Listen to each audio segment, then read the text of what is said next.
Welcome to Hurrdat Sports Live. The same way since we got here, just 11 guys who start, they're going to wear it. So we had one position where the D tackle position where we feel like the two guys are still battling for the job. So they wanted to watch last night's practice and make a decision today. I have not talked to them yet to see who, but we got a bunch of guys there that played really well. Jalen George, Keona Davis. And so I think it was more a credit to both guys, but we haven't wanted to make it a 13, 14, 15 person participation trophy type deal. We wanted to make it kind of as I got here, as I've said before, just talking to Coach Osborne and some of the older guys, like at its purest form, it was just, hey, the starters, so we are going to play a lot of different personnel groupings. So we've thought about maybe some other guys, but we haven't done that yet.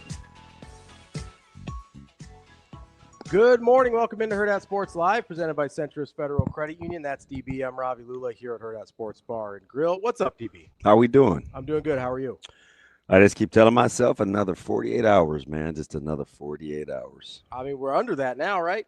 No, I'm talking about for my recovery. Oh, yeah. We're on a whirlwind tour. Yeah, a little bit. Yeah. We're about 37 hours away from kickoff. Yeah, we knock out today, tonight, start over again tomorrow, get through tomorrow, hopefully get that dub, come back, get through work on Friday, the high school workout on Friday, and I'm already zeroing in on Saturday mid-morning. Yeah. I'm sure Coach will put us to work for a little bit, but I mean, 2 days of 1 3/4 days of nothing.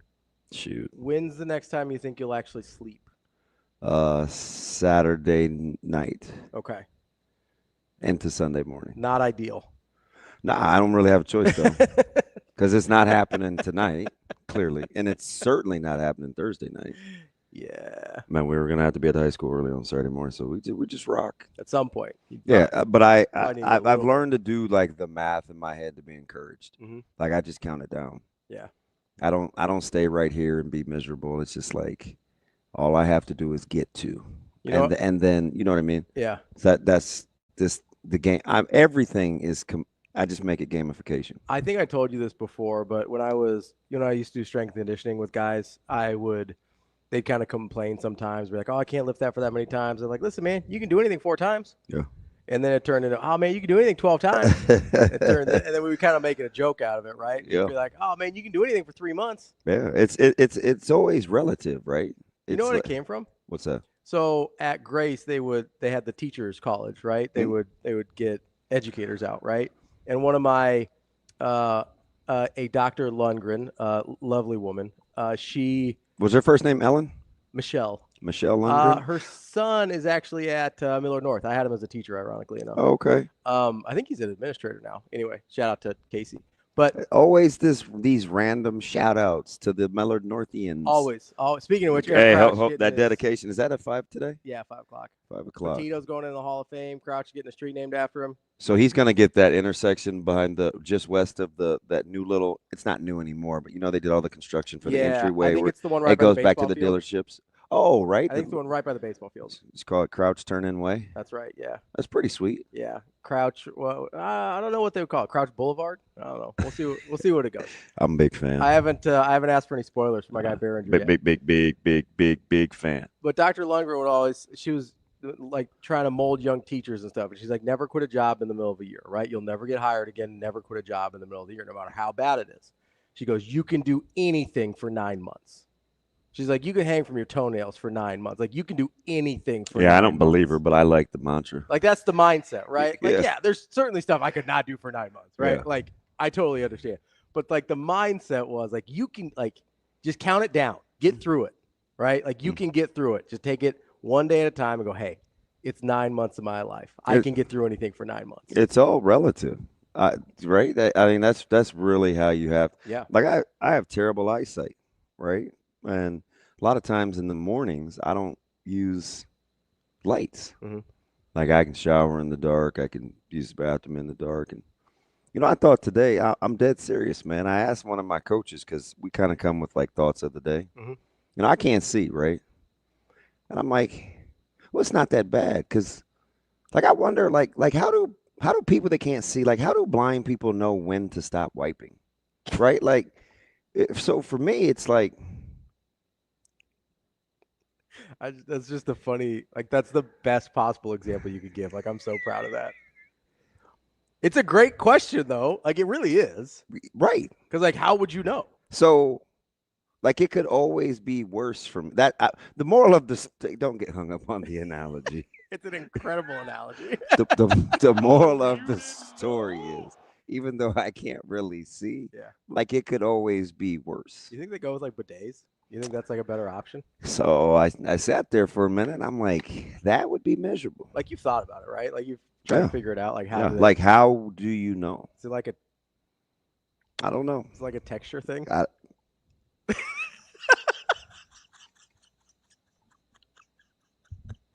of course, if you're not down with that, Doing too much. Just leave it right there. You know I can't. And you move, know I can't. And move on. You know I can't. I think that was a very legit question. It is a legit question, but I think mine was too. Yes, Derek. The answer to your question is Coach Rhule is in fact riding a Bearcat. He appears to have harnessed the Bearcat. We're ready to go. Yeah, ready to rock see, and roll. see if he can corral that thing. And of course DBK in 36 hours and 54 minutes. I was very, very tempted. Yeah. To go back to CNC Factory with Crooks and Cootie, but I did not because we would be that would be like premature sipulation. We do not want to expose them this early. When you said CNC Factory, I was like, oh, did you go to like some manufacturing place? Because you're always going to different factories and stuff. Yeah, I do like that. Processing plants. And I was like, oh, do you have a CNC guy? Yeah. You probably do somewhere. I mean, I have to think about it. Maybe. Maybe. I'm guessing in the Rolodex there's a. Yeah, but I didn't want to shoot my shot too early. So we may come with Kyle and Jessica on Friday. Okay. You're gonna have to do it. Would you like to borrow some heads? Maybe. I do hats sometimes. Yeah. I've done jerseys for a while. You didn't really like that though. You got mad at the jerseys. The jersey's okay. I don't know. Like one day you were just like, don't do the jerseys anymore. And I was like, all right. It just okay. It was a little weird. Honestly. I feel like it needs a smidge of context. Okay. I would love some context. It was up there a little raggedy. Like you just kind of rolled it and pinned it under your laptop. Yeah. I didn't love the setup. Okay, if I had a cleaner setup. Yeah, it just didn't fit. It just didn't fit my eye. All right, we'll see if we can make it a little cleaner next time. Yeah, and if anybody that doesn't have good eyesight that uses the restroom would like to enlighten me, I am all ears. Yeah, I mean, I've thought a lot about going blind for various reasons. It seems like, I mean, I'm not. That the least of your five senses you'd like to be without? I think so, yeah. Yeah. I think you're right. It's as someone who's like dealt with eye stuff, it's scary. I'm not a fan. Like shout out to those people that deal with it every day because I'm not strong enough for it. Yeah, I've got a guy whose son is almost 6, and he's darn near fully functioning. Mm-hmm. He doesn't know any different. Yeah, I'm like, bless his heart. Do think it would help to like start off that way. Like when people talk to me, like the earlier you learn a foreign language, all that type of stuff. Yeah, like when people talk to me about being diabetic and they're like, "Oh man, like that's like I could never do that." It's like I was 7, I really don't remember any different. Yeah. Like day-to-day life, I don't remember any different than being diabetic. Like there's the shots, there's the finger pricks, there's the whole thing, like whatever it is. Like that's just been my life for as long as I can remember. Yeah, I feel like I feel like that's with most things. Like if I was going to be lactose intolerant or whatever, gluten, like I want to have that as a kid. I don't want to have to all of a sudden curb the way that I eat. Figure it out later. Yeah, I'm not trying to do that. Like if you all of a sudden tomorrow took cheese away from me, that'd be a struggle bus. Yeah, I don't know when I'd eat again. Yeah, that's what happened to my mom. She ate gluten into like her 50s and then figured out that she had this like horrible allergy to it, and that's why she would get sick all the time. And like, oh shoot, cool. Yeah, not ideal. I figured out one thing that kickstarts my reflux is like actually curb my appetite of eating it because I could eat it for a long time, and that's popcorn. Oh man, I love popcorn. We have this popcorn maker, and for whatever the reason, we keep it in the basement. I have no idea why, but it's like got a whole setup, right? It's like got this butter thing, and I don't know how to use it, but Zoe did, so it was just us the other day, and she was wanting to do some popcorn. It was Sunday night, and I had a handful. It didn't sit well. Oof. So I'm like, That and I mean, sunflower seeds is definitely a trigger. Oh, that's too bad. I like sunflower seeds. Me too. I have 2 bags that are sitting in the side door that I'm not even gonna mess Yeah, with. you can't touch them. Yeah. That's how I'm A with little MC Hammer. like red sauce on like Italian food, which I know you're not a big pasta guy. No, you But can keep that. red sauce, I like like a nice like a meat red sauce. Yeah. It messes with my stomach. Can't do it. One of my guys, Dan, when he was asking for recommendations on Italian, and if he wasn't so cool, I'd have been like, "Why are you asking me?" But I do know of a handful of good places. I just wouldn't order what he would order. Yeah, But I hooked him up and he liked it. It was his son's birthday. I like Italian food. I'm a fan. Yeah, You're not a pasta guy though. That's hard.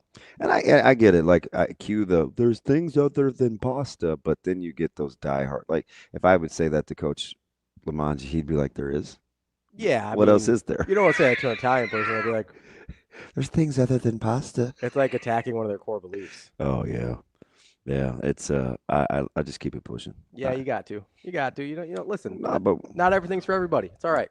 yeah, we're good. It's all good. We are good. Coming up on the show today, we've got a couple cool things for you. Number one, at 7:30, I think we're going to do the Pitt film study on their defense. Mhm. The boys were able to pull some clips.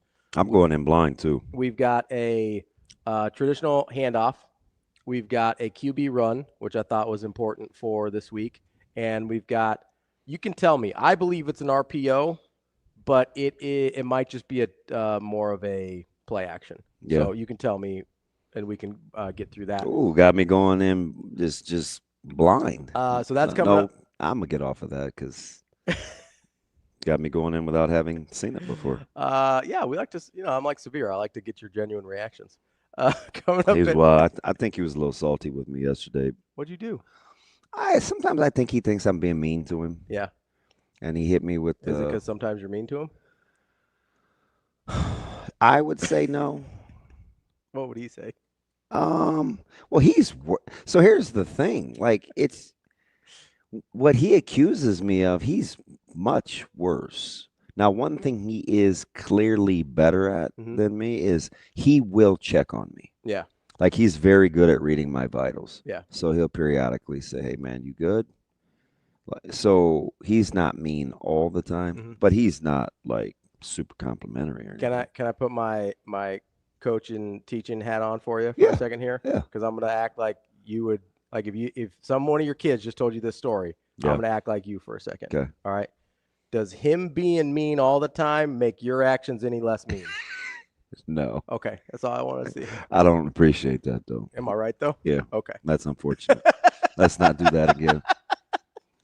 Can I put my coaching and teaching hat on again? I just had to put my DB hat on for a second. Oh man, that's why I hate talking to me. Or just don't talk to Kenny. Keep him out of the You know what? conversation. Like Kenny has been cool. Like and I mean, he was messing with me Saturday and Sunday, but then I got him to chill. Yeah. I'm like, look, man, it's gonna be a long week. Your boy's Kenny- already stressed. So I was cool. Gotta keep pushing. Like, Yeah. Kenny, Keep him suppressed. You like I went with my What do we got today? my game day t-shirt. You're Nice. going with T-Phrase on the mic. Got my hot sauce t-shirt. You like that? T-Phrase on the mic once again. I thought maybe you were gonna wear your goat T-shirt that you got yesterday. No, I am gonna rock that though. It has got great material. Oh, the fabric's good. Oh yeah, shout out to my man Dusty. Hooked it up. And the feel of a good T-shirt fabric is so underrated. It's incredible. Like it's a game changer. I wore the same Burke football T-shirt till it had no words. Because it was 05, 06. It was the first T-shirt that I had gotten. It's when they started doing those blends. Oh, the blends are nice. And Got like a little bit of like a. I wore it polyester blend under in there. almost. It was like an undershirt for, I don't know, probably 9 years. Yeah. And I just always wore it. Every now and then I would send Coach Lamange a picture. And I'd be like, still with me, Coach? Would I go back to regret that decision? I was gonna say, It's what, 2025, and I'm like, still with me, Coach. 20 years later, you're like, we out here, right? Yeah. This is where the magic happens. Hey, he's so bothered the other day. He goes, you mind telling Nebraska to win so they can stop messing with your schedule and we can like get back to like Friday games and stuff? I was like, I wanted to laugh, but he was not in the mood, and he just doesn't like them dictating my schedule. And I was like, please, sweet baby Jesus, no more Thursday, Friday night games. Yeah. Like, please. Also, like, I'm going to put it out here. I know you're not going to. Omaha North. Hook a brother up, man. You want some gear? Help him out. Coach Martin's? Oh, I know. If you're talking about for the game. Yeah, I'm talking about you.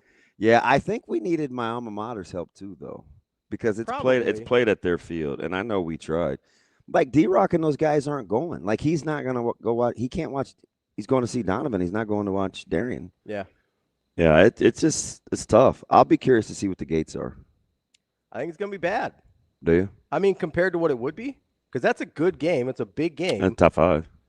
And you're going like there's a bunch of people that aren't going to be there. Yeah. So even people that aren't outside going to the game, outside of you, is anybody not going to Kansas? This is incredible. I think I'm about the only one. Yeah. I'm like, I gotta stay here and hold it down. are people fibbing? I don't think so. I think everybody's going. I was gonna say, where are you staying? But I guess you don't have to be in a hotel. It's Kansas City. I think a lot of people are coming back. From the people I've talked to, a lot of them are coming back. Yeah, I do know some people that are making the weekend of it too, though, for Labor Day. Oh, for sure. Yeah. Are you guys going? With the long weekend, I think some people are staying, but I do think you're hearing so many because people are just turning around coming back. Yeah, I just would not be a fan of I-29 post game. It's going to be a long night. So they literally just finished my schedule, travel. Oh, yeah? Yeah, seating assignments, the whole 9. I got to show you so you could laugh. Because you're driving down separate, but you're flying back with them. Correct. I'm sort of surprised they let people do that. Like, I feel like they're so buttoned up. Like, hey, the manifest is the manifest. You're either in or you're out kind of deal. Thank the Lord they're not. Like, I'm a little surprised. They must like you a little bit. Yeah, I wouldn't go that far. But, I mean, the next one I'll show you will be color-coded. Yeah, I can't read any of that, what that says, but Is that pretty detailed? Yeah. Yeah. You want the disclaimer? I'll just give you a few. Be early for all scheduled departures, functions, and whatnot. If you are running late, the team will not wait for you. Know that ahead of time. The attire for the trip is, please be respectful. We are branded by Adidas. Nudge, nudge, wink, wink. Mm-hmm. They talk about the students' seat assignments. This is a business trip. Please respect the needs of the football team first during your stay. Avoid all meeting room areas. Gate this, gate that, gate this, gate that. Reminder, once again, this is a business trip. Underline and bold. And then you get your assignments. They do not mess around. I mean, it is to the minute. And the other one is my itinerary. Yeah. Yeah. So you know where to stay away from. Oh, that's probably smart. Yeah. I'm not leaving anything up to chance. I mess around. I was scrolling through restaurants last night, depending on what time. Action Jackson and Katie get us there. I'm like, I don't even know why I'm looking at this. No, good and well, I'm going to go right to my room and DoorDash. Yeah, you're not doing anything. Come on, man. We know that. Although I'm half tempted to have KC run and maybe pick up something. Yeah. So because I mean, I think. But you're not leaving your hotel one way or the other. No, and I don't think Katie's done with clinic until 5 o'clock. So yeah, it doesn't. I mean, I don't plan on getting there before 8:40. I was gonna say which 9. means I don't want to stop at a restaurant. And plus, if it's open, I don't want at the end of the day barbecue. No. You don't do that. Not doing it. You probably have better options. What, Thursday lunch? You'll be open for Thursday lunch? I'm not eating lunch on game day. Oh, that's right. Yeah. And we don't listen. Yeah. We don't play until 8. I thought it might be early enough you'd have time. Yeah, and I'm gone from what time would you guess the equipment bus heads over to the stadium for 8 o'clock kick? Oof. 2. Try 12:45. I'm like, shoot, man, your boy might have to Uber. Yeah, that's early, man. You don't. And I know where that stadium is, so I'll be fine. You don't need to be there for 7 hours. What I'm gonna do from 1 o'clock till 8? Yeah, because when do you start pregame? 6? 4. Jeez. I know, man. I know. Is that funny, Shane? Listen, I don't want to tell this dude. I had to get on the mic for that. I I don't want to tell people how to do their jobs. 4 hours might be doing a little too much. Man. That's Ooh. My Nebraska City folks yesterday, I thought I was a little cranky. That's aggressive. 4 hours is aggressive. I'm over the talk without tape. Yeah. I'm just ready for those guys to play ball. TK was messing with me this morning. He was like, what did he say? Something about one of the clips, and he goes, and I didn't have any context. Oh, he goes, hey, according to the wonderful people of the Husker internet, you are both a sunshine pumper and a Debbie Downer. I'm like, shoot, man, where'd that come from? Apparently, folks going through the clips. I think that means you've perfectly rode the line. Well, I think that's what you want from me, right? Yeah. I'm not going to be – so there's only a couple things I'm good at. Okay. Right? So let's just start there. I can assess talent, and I can tell you how it fits with schemes. Okay. So if I tell you about that and a guy's playing and I say I like this guy as a 3 or a 1 or out there in the slot, like that's not pumping sunshine. Like that's playing to my strengths. Like I can assess that. Yeah. Where I might come across as a Denny Downer is I don't know how people are going to respond emotionally. So I don't try to peg it. If I'm not around you enough and I don't have a good gauge for your temperament, I don't know. I mean, you could be a bedwetter and closet, and I wouldn't know. Like there's certain guys you've been around a lot. That I know how they're going to respond. Like, we'll leave Caleb out of this because you lived with him, but like Donovan, you know Donovan. I know how Donovan's going to respond. You feel like you know how Donovan. I know how Makai's going to respond. I know how Quinn Clark's going to respond. I know, how Dylan's going to respond. Yeah. Right, guys. But there are some X factors, right? I don't. We'll see what happens if it's not cutting time with McCullough. Yeah. Or like you know how Riley Van Poppel's going to respond. Yeah, I mean, he's been absent of the discussion as of late. Yeah, I think it started with the depth chart. Yeah, and not nary a mention. Yeah, I wonder if there's, I don't know. Yeah, I wonder if there's anything to that, or if it's just, hey, let's just keep rolling. Yeah, I don't know. I do know. Like I do like the versatility, right? Where you could play a Pop and a Judy, you could play, Winari and Keona, you could play George and Van Pop. Like, I mean, you want to get big, you can get big. You want to get small, you can get smaller. So I do like one of the things we're going to talk to Michael Rose-Ivey about, because he lit up during the press conference too, because he's a guy, I would imagine he's very familiar with quarters. Both played a lot of bracket. They were always +1. They 2-gapped a ton. Yeah. I'm sure he kind of likes there's pros and cons to both. So I'll be curious to get in MRI's head about why he lit up when he heard Coach Rhule say they were going to be an explosive move front and playing some 1 high. Well, and he's big on the D lines and edges and stuff too. That's kind of what he coaches and specializes in. And he's got really, really good insight with William Winari. Too. Sure, yeah. So, I mean, remember when he decided to come to Nebraska, he shut down the portal, do not contact. I think people assumed he was coming to Nebraska. And he said right away on X that Lincoln is just the place he needs to be. Yeah. I thought that was interesting. So I may have to ask him about that. I may pick his brain on why he thinks Winari is flourishing, because I think even if you ask the coaches, it wasn't a given. It was his ascent has been expedited. It has been better than they thought. Yeah, and it was not a given. I mean, you watch Spring William to. That's what Coach Rhule said the other day, right? Well, I just remember leaving. I think I told you one time. I'm like, oh, he's kind of aloof. I'm like, if he ever gets it, it could be pretty cool. But I don't.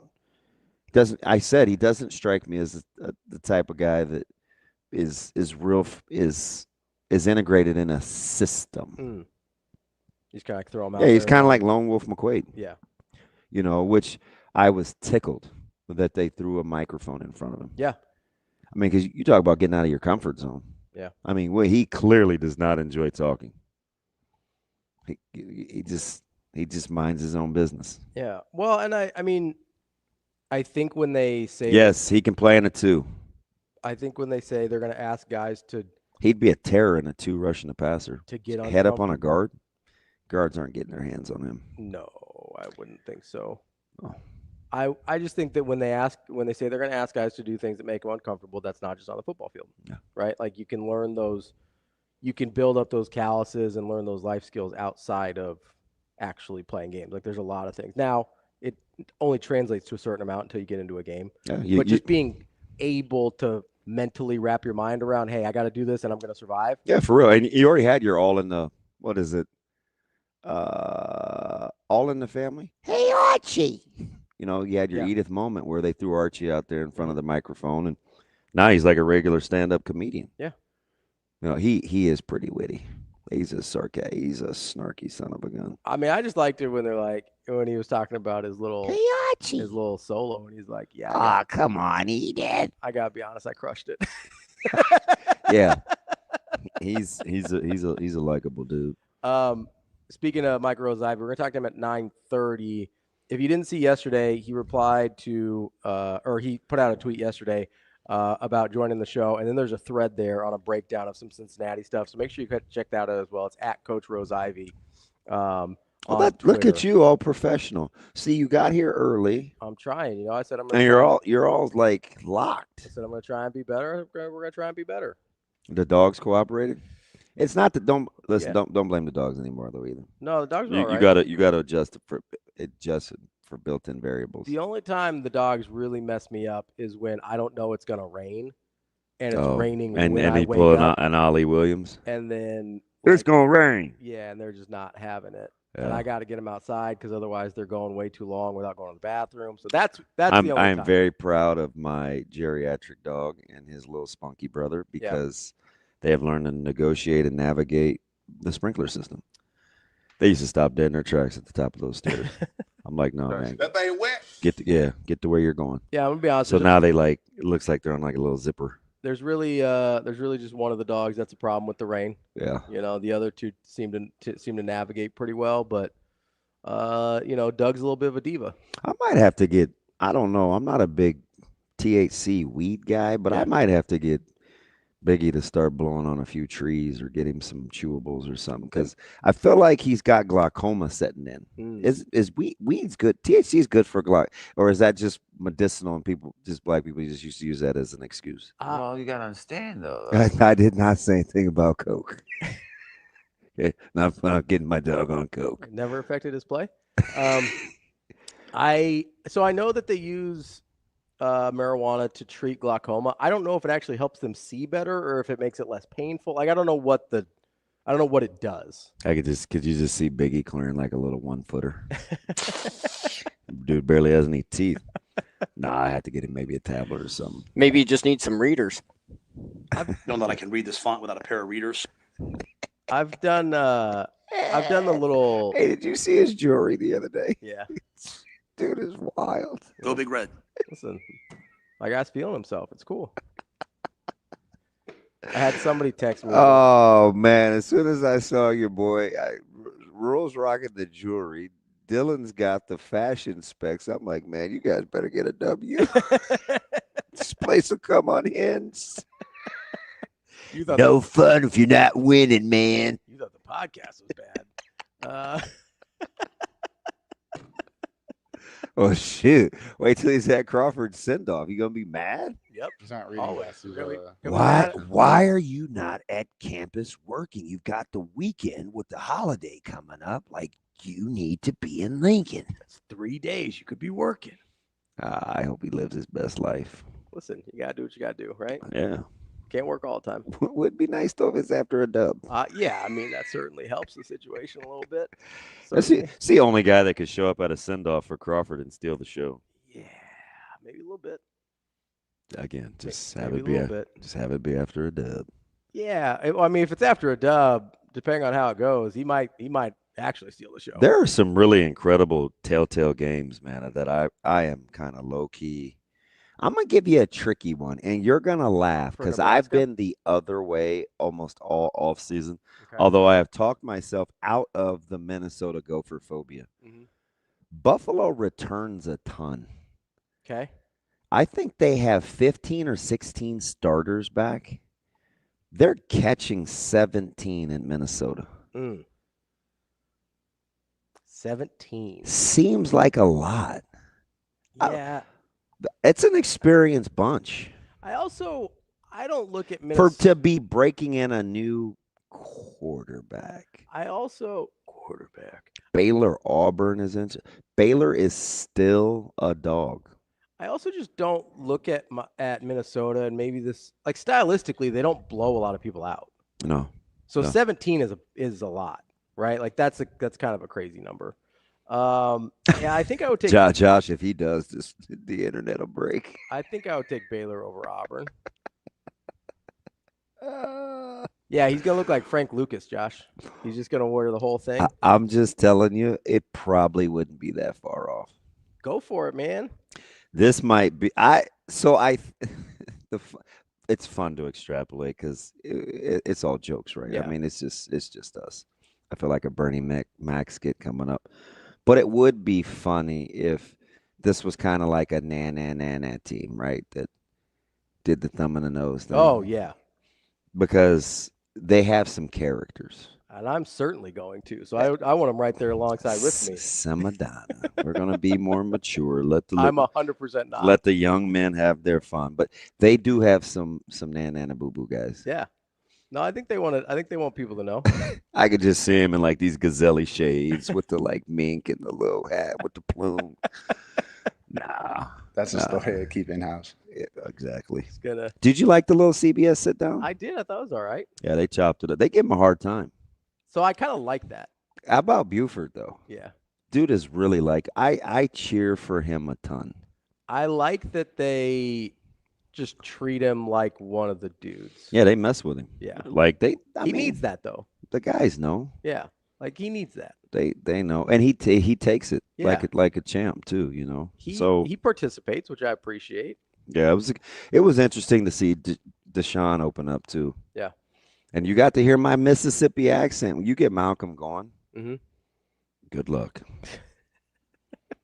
But you can't ask him to like, you don't want to be like, pardon or come again or what or huh? Because then he's gonna shut it down. Yeah. He's not. So He's you gonna just get. gotta have Yeah, you get him in the moment. Just ride with it and pretend like you know. Because if he's gonna be like, yeah, funny. I ain't saying it again. Yeah. Because he barely talks as is. I would kind of just look at him and like nod and be like, yep, definitely. And just try and process it as quick as I can, even though I have no idea what he's saying. I told you he was cock diesel. Yeah. That dude is yoked. Yeah. And it's funny too, because Coop used to always be on him about hitting the weight room. Really? Oh yeah. It's kind of. And I remember, so Menor was up in the off season, and he spoke to the DBs, and so I was down there super early, and I caught the tail end of the meeting. And I remember when Malcolm walked in, and Coop was like, "Okay, Malcolm," because he was just starting to put on the mask, but he feels really good. I'm excited to see a healthy Hartzog because I think I cheer for him because people just unnecessarily hate. You know what I mean? So it's just like I turn into that guy. Like I even found myself rooting for Shedeur sometimes, and I was like, oh God, this feels gross. I honestly, as much as I don't like Dion, I am kind of rooting for Shedeur right now. It's crazy, right? It's just out of control. It happened at the draft where I was like, that's not a 5th round quarterback. What are we doing? He's better than Dylan Gabriel. Stop it. Yeah, they traded up to get DG. Like, what are we talking about? Like, it started to make me really mad, and I don't even like him. I know. But I do appreciate the thing about Hartzog that I really, really appreciate is, and I think this is probably why Coach Rhule will ride with that guy no matter what. Well, not no matter what, but you know what I mean. Maybe. That's a dude that has knowingly allowed himself to be put in positions where he knew he probably wasn't going to look the best because the team needed him to. They needed him to play some spots and to fill in some gaps where they didn't have anybody else, and it wasn't going to make him look his best. Are you talking about Hartzog? Yeah. Yeah, real. And he's just a really, really, really likable dude. And I appreciate that because it's really easy just to say, nah, coach, I'm not going to, I don't feel good there, whatever. And, it's interesting, too, because it's all about perspectives, right, my guy? Because sometimes I think when people hear we say, or I'll say, or somebody will say, he's just a good person or a good dude, and immediately you'll get those folks out there that are like, it doesn't win you games or whatever, right? And I understand that. Yeah. Right. That's a different perspective on how on a same vantage point, because sometimes you can bottom line that deal. And it's the same as how I look at, if I'm a player or I'm a coach and it's an or, like let's say on a depth chart. Yeah. And it's not a quarterback. Because quarterbacks, at some point, we got to knock the or bit off. Because I do agree with quarterbacks for the most part. If you have two, you don't have one. I for the most, you can get me on a few instances, but generally speaking. Yeah. But if you give them to me along the interior or at running back, yep. Like I'm probably vibing with you. Yeah. I probably think it's legit. And so if I'm a player, this is how I look at it. People saw the or of the tackle spot and like, oh my gosh. Or they hear last night, Coach Rhule says, hey, we're going to take this Blackshirt thing down to the wire. And people are like, well, does that mean we don't have one good tackle? That's concerning. No, that's not what that means. And look at it from a player standpoint. You always want the guys that you cheer for and the guys that you're coaching to feel like they have a fair shot at all times. Everybody's going to feel like they have a chance. At all times. Listen, whether it's tackle, whether it's defensive tackle, even if you're the incumbent or the starter. Yeah. Now, this may bug you after a while, but you always want to feel like, somebody's watching me. You know what I mean? Like you want people on your heels. Yeah. And as it keeps it real. You never listen, if it's between whomever that black shirt is between, yesterday should have mattered. It's the walkthrough. Yeah. Or the jog through or the run through or, the situational through or, hey, these are, they spent an inordinate amount of time cutting up clips about what you can't do. Right? If I'm a fan, you may be thinking, well, why are they just going over that now? Well, as a coach, you're like, going into the preparation, I think I know where my team is. We've done this. We've done 2-minute. We've done, 60-yard drive, 1 timeout, 50-yard drive, no timeouts. How fast can we get our field goal unit on with that? If you've done all those things and you have a segment or some time where you can get into, hey, this is going to be allowed, this is not allowed, and you have cut-ups, fans may panic and be like, well, why are they doing that now? Players are like, listen, that's just one more stone that we haven't left unturned.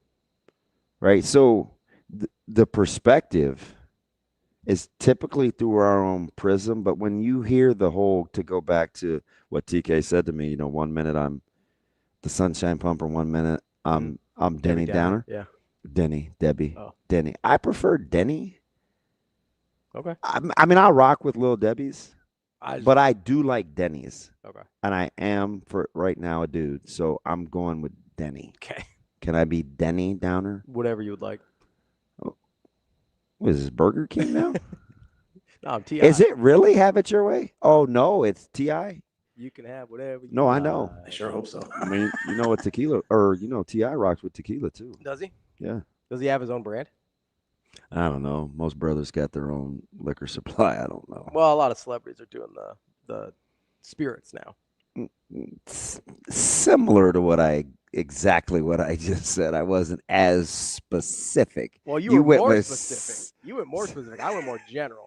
Because I was thinking like Lee. Clooney, The Rock, and you're just like brothers. And I was like, well, I mean, Clooney's not really like a. Clooney might have crossover game. He might. Was he the one with? Hey, was Clooney with Catherine Zeta, or was that? That's Michael Douglas. Oh. Clooney's with the Well, I'm sure she has a history. I mean, you think she was exclusive? I have no idea. I don't know about their dating history. I know she's married to Michael Douglas. And it's been a minute too. Who? She's been married to Michael Douglas for a long time. Long time, couple decades. Yeah. Listen, man. Michael Douglas is old too. He's looking rough. He is. Nah, I'm gonna let it ride. What do you want? What do you want? He's looking rough, man. He doesn't look great. He said it's been a minute, right? Those guys are old and they're celebrities. Yeah. So, I They mean, may have dated at some point. I don't know. She's married to Michael Douglas. a lot of opportunities for notches, generally speaking. Okay, so I get the premise, For nachos? but then there's the I love nachos. my hands are so tender because they weren't wrapped right. I just want to sock you. You know, like I can't use them; they you hurt. put some queso in front of me, and like I'm a happy camper. You're an idiot. I love queso. And I do. Well, I think she came into prominence, and then he scooped her up right Who's away. he? Michael? Yes, I think he married her right away. So Yeah, I don't even know how we got stuck on this, but there's a Banderas or a Clooney somewhere in her. So she did a movie with Antonio Banderas. She did Zorro, Listen, The Mask of Zorro, I think. is there like one of these? Oh gosh, she did not. that's the second one.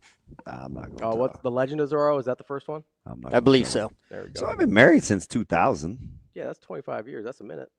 Bro, she's 55. You think she was like celibate at 30 on? Yeah. I'm done. I think you're an idiot. I'm like a minimalist with nachos, though. Like, I just want the meat and the cheese for the most part. You know, I'm not trying to, I don't need to do all those vegetables and stuff. Just cause it say come as you are don't mean come in here musty. I don't, what is that from?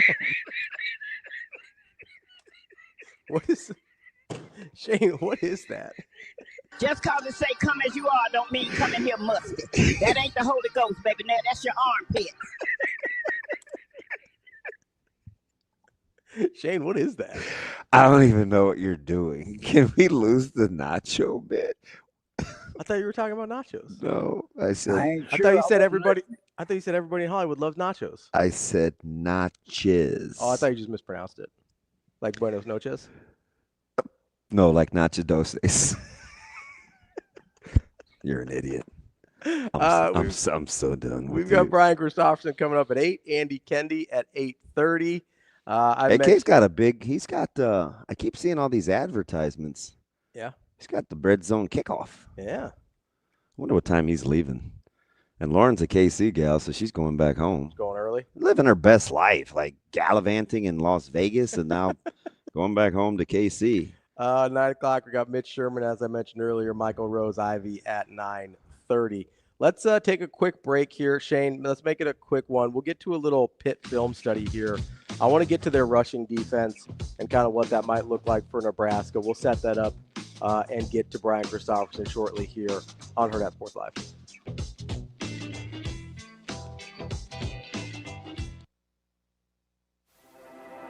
At Centros Federal Credit Union, we have the tools and resources to help our members fulfill their financial goals. With a focus on building a stronger community for the next generation of leaders.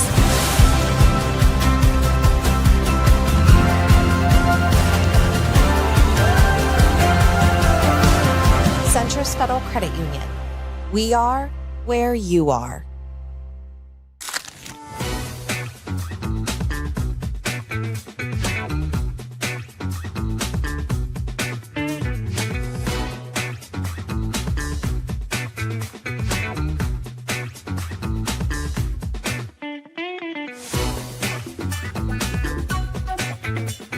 Yeah, I think you have to have a little bit of a different perspective because you're now looking at the whole thing as opposed to just, in my case, the 5 DBs.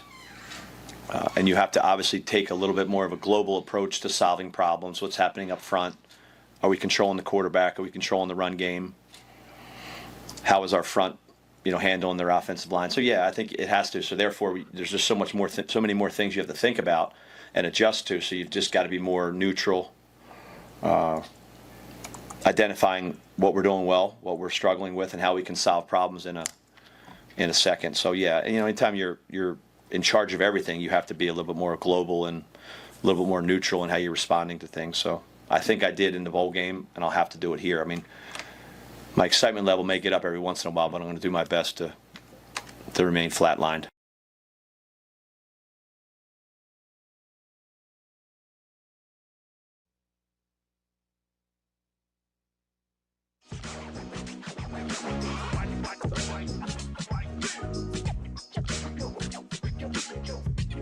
You're listening to Hurrdat Sports Live. Welcome back, Hurrdat Sports Live. That's DB. I'm Ravi Lulla here at Hurrdat Sports Bar and Grill, reminding you if you're on the roads this morning, make sure you got those eyes up and those phones down. You got to stay focused and keep those eyes on the road. You've got one job as a driver, that's to drive. This message from the NDOT Highway Safety Office. Wanted to get to a little bit of Pitt film here because I think they're a good example of what we might see out of Nebraska's defense tomorrow, especially their defensive front. They're a lighter front. I went through it the other day. Their biggest guy last year was 285 pounds. They had a couple guys in that range. Everybody else was, for the most part, between 260, 275. They even had a couple of guys below 250. So I think it's a good example of a really good run defense. They were very effective in the run last year, top 40 in basically all rushing defense categories, including top 10 in yards per attempt and top 20 in yards per game. And they faced a good rushing schedule in the ACC. The clips that we got, shout out to Austin and Rico for hooking this up. They are from the North Carolina game. And I wanted to start off with the QB run because I think that's something people are worried about with Brennan Sorsby in particular. So Austin, Rico, if you guys could pull up the QB run here with North Carolina and Pitt. Let's go ahead and let that roll through one time so DB can see it in all its glory. Showing a little forefront, forward down. Got to stand up. Oh, playing man, too, which is interesting. Rewind that, please. That's hard on QB run, right? Playing it man is. You turn your back. I'm trying to see if somebody's accounting for the quarterback, too. But I do like the lighter front. Put that on rewind for me again real quick, fellas. Sometime today, maybe. Rewind. So you're trying to see if they've got, looks like it's having trouble loading here. Yeah. You're trying to see if they've got like a spy. Yeah, for the quarterback. I see somebody get out to flare right away to back out. Mm-hmm. You've got a press corner at the bottom of the screen. They may be playing some sort of robber. But to the point, while we're waiting for the film, I think the thing with quarterback run game, when you're in man-to-man, I get it. The main fear, Coach Queen and I talk about this all the time, is turning your backs as secondary. Right. So somebody because the quarterback can take off and you have somebody pre-snap has to be accounting for the quarterback. Okay. Right? You can play man. You're just going to lose one. Yeah. Which is fine. I mean, you're still dealing with numbers in the box. I think the thing for so that's where being +1 in the box is more important on QB run. Yeah, although I don't know if you can plus with QB run game. So at least even though. Yeah. And I mean, talk about a lot of things that Nebraska will do tomorrow is they'll have a full grasp on whether, they're going to be are they a bonus run fitter or are they in the fit? One more time, rewind that, fellas. So this is a formation you're going to see a lot. What's this personnel, Ravi? So we've got. We're struggling with the film today. Looks like a 10 personnel. 10 personnel. Yep. So there's there a receiver at the top of the screen? Yes, I believe so. Is there a receiver at the bottom of the screen? Yes. All right, let the clip roll. Because I think in a lot of so back goes in motion. Yeah, so they're in essence checking to empty. They're clearing out. Pitt is clearly in man. You see the adjuster, the hanger defender. Mm-hmm. Watch him get out to back flaring. But you see middle linebacker? That's your spy. And you have a hanger defender at the bottom of, not the bottom of the screen, the bottom of the hash. Yeah. That have their eyes where? Backfield. In the backfield. So they're accounting for. So we have two hanger defenders here. One at the top of the screen, basically in the middle of the logo that's covering the back in motion. Correct. And then one at the bottom of the screen that's got eyes in the backfield along with the middle linebacker on the quarterback. Man concept with a two-shell look. Let it roll, fellas. Pause. So right now, how many eyes in the backfield? I've got 1, 2, and I think maybe 3 on the top of the hash on the top of the screen. So you have 6 sets, right? Yeah. Top of the screen, backs accounted for, flares accounted for. You have a topside safety who's on the hash, Mm-hmm. eyes still in the backfield, even though his most dangerous threat is probably yet to come to him. Yes. So he probably thinks he has time. Mm-hmm. he takes a peek because they're QB run game conscious. But you have tandem defenders here. You have your middle linebacker and you have outside hanger sitting on the hash. Yep. So you have 4 eyes for 2. Okay. Let it roll. Watch. This is a beautiful job by 31. One more time. 31 contains here. So you'll hear me say leverage the ball and not the block. Right. Let the clip go before 31 engages to fit in the run game. So he's drifting back. He's back. He's thinking he's playing hook to curl. He's hooked to curl. On the ground right there. Here he comes. He sees downhill run action. He plants. He redirects. So he's trying to get now outside of the ball. Is he leveraging the ball or the block? I think the ball. And really both. It's It's fantastic on the fit, but because the QB thinks he's going to be out leveraged, he cuts it back in. So 31's job there is to get wider than the runner. Yep, he wants to leverage the ball. So he's boxing him in. That's what you're talking about, boxing him in. He's a box defender. Okay. And man, if I'm off ball, you better be boxing. Because then you got to get him back to where your people are. Who are you spilling to? Yeah, you got to get back to where there's no one out there. Cleared out. Yeah, so you can't spill outside of that. This is a really good job. This is why he's an All-America candidate. He makes the play without making the play. Right. So he's the reason that you're able to make the play. Right. But he doesn't get credit for the tackle. So I say that all the time when people, like what fans sometimes will say when they're watching a game, and say, how did he get outside of you? And coaches will talk about leverage. It's a really good job by 31. Now, he ended up doing both, but you always want to leverage the ball. Sometimes, like when you'll see pullers. You leverage the block, too. That's a bonus. It's a bonus. Seldom can you do both. Right. You just got to get outside the ball. You know, this is really good discipline. He's attacking the outside shoulder, which is why it's very, very, very important. I talk about this. This is beautiful. I talk about it all the time and stopping the run. And we'll talk about this with Micah Rose-Ivey. If you're an inside shoulder guy, take it on with your inside shoulder. If you're going to wrong arm it and you're outside shoulder guy, use your outside. Because what happens is people that fit off of you they need to know where you're going to be. They have gap responsibilities. Right. So you don't want two heads on the outside. You don't want two heads on the inside. So, Austin, roll it a little bit here, basically to that same point where 31 gets outside the ball again. So you a little bit further, right there, like half a second further.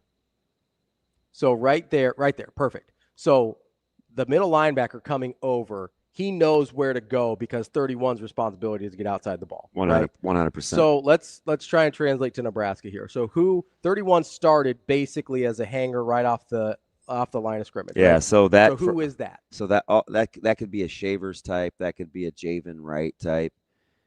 An off ball non-interior linebacker. So probably not one of the jacks though, or maybe one of them too. So they're in a forefront right now. Go back to pre-snap, fellas. So they're in a forefront. So probably the jack has his hand in the ground. It won't be the jack. Right. It won't be the jack. So for Nebraska with a forefront, that means whoever that fourth guy is has their hand in the ground. Because Pitt plays more of a traditional 4-3 here. Yep.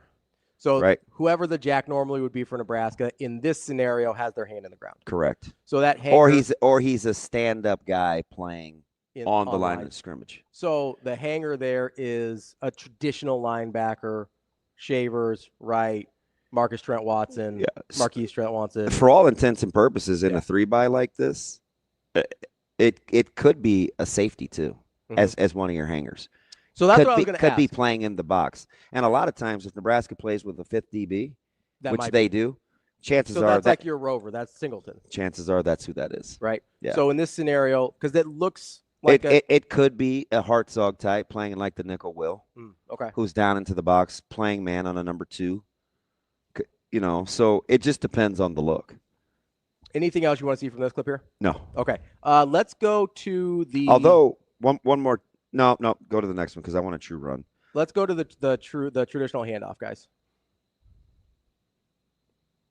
So let's run it through one time just so we can see what happens. I would really love to be able to control this. That's where I got to get to the point. My guys are going off the cuff. Yeah, we're working on a telestrating capabilities here where we got a little bit more control. The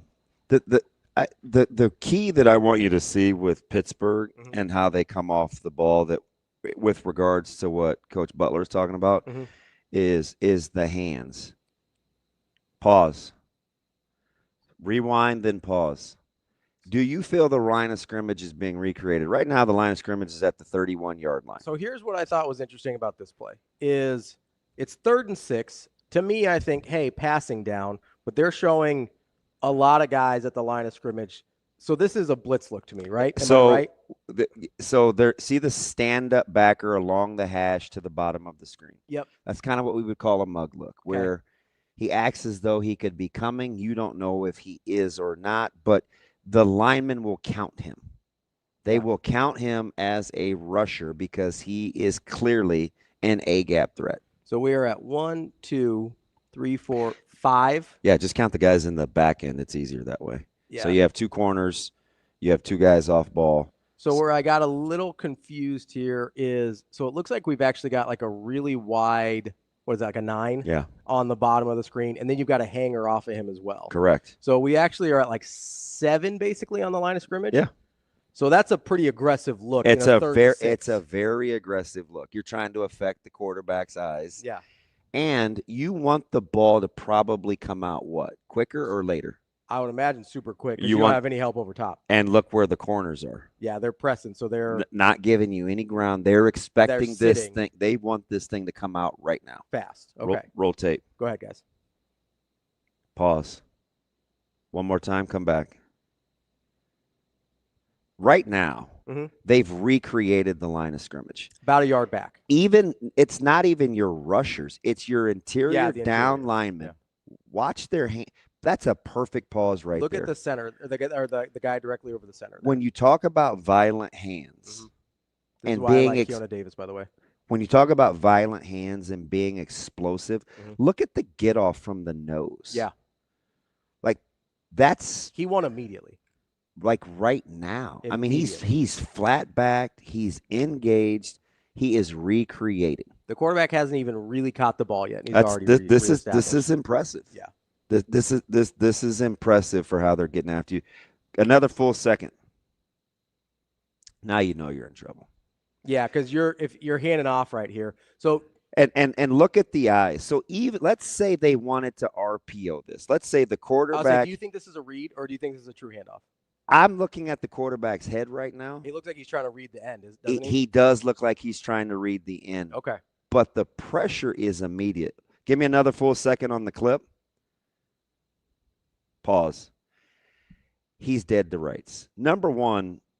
So nothing he could have read there was going to be right. No, because on the perimeter, Pittsburgh has 3 for 3, correct? Yes, and he's not going to have this throw because of how wide the you got to press press corner. You got to press corner at the bottom of the screen. Yeah, you got nothing there. He's a no-go. You have a read defender who's getting down. This is a really good job by the inside free defender. Let it roll another full second, please, Austin. Right there.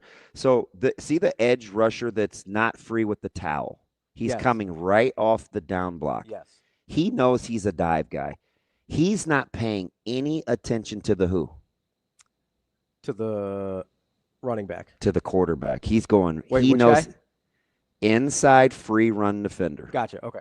Inside free run defender. Oh, so the guy inside the towel. He is bypassing the cue because he knows he's a downhill runner. And he knows the guy who is outside has quarterback. It's very good discipline. Yes. Okay. So you don't have two guys in the same fit. Now, the free defender might see that the Q doesn't have the ball, but his pass should be top shoulder to the quarterback, so he's leveraged the ball. Yeah.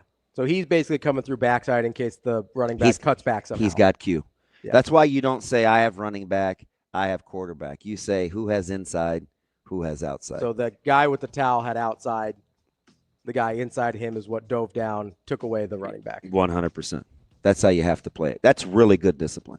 So the keys here, if you're Nebraska, and if we've got time, we may come back to this. The keys here, if you're Nebraska, you got to win instantly on the line. Violent hands. So you want to be disrupted. They recreated the line of scrimmage by a full yard instantly. Within a full second. And then you got to have really good discipline on your assignments on the outside. That's what defensive coordinators. That's knockback. Mm-hmm. That's called knockback. They're getting into you before you get into them. We'll get into maybe the other RPO if we've got time later. But coming up next, we got Brian Christopherson, Husker 24/7 here on Hurrdat Sports Live.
At Centris Federal Credit Union, we understand that the journey of building your own business typically starts with modest beginnings.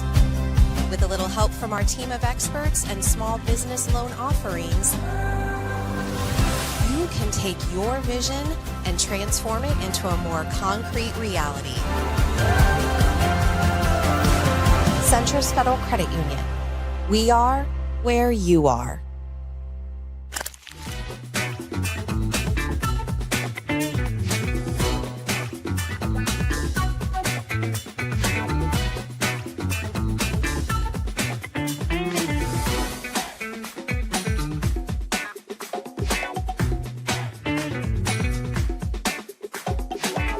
I want them to be really excited. I mean, we've worked really hard. This has been like the longest camp ever. Like the last two practices have ended a few minutes early, which I don't really do very often, but that's how you can tell I'm sort of like, all right, I've seen enough. So yeah, I mean, I expect them to be really excited. I mean, that to me, you play with passion and energy. I mean, I think they're trying to do a really good job of coming here with you guys and being professional and saying things like, I think they're saying what they feel, but just saying it in a respectful way.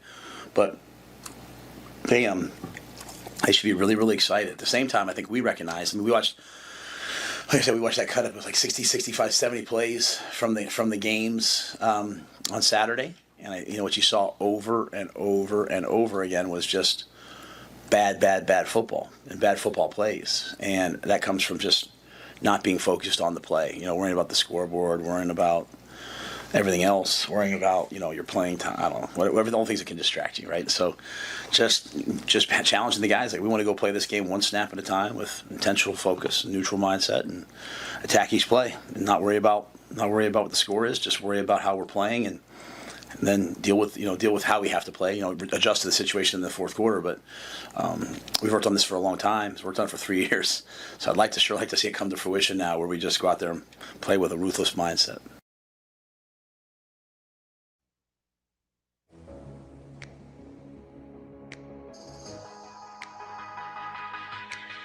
Welcome to Hurrdat Sports Live.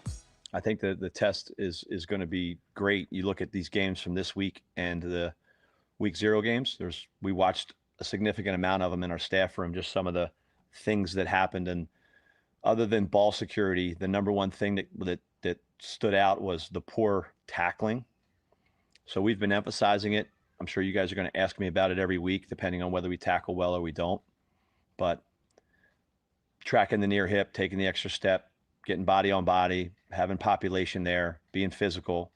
I think it's going to be a challenge every week.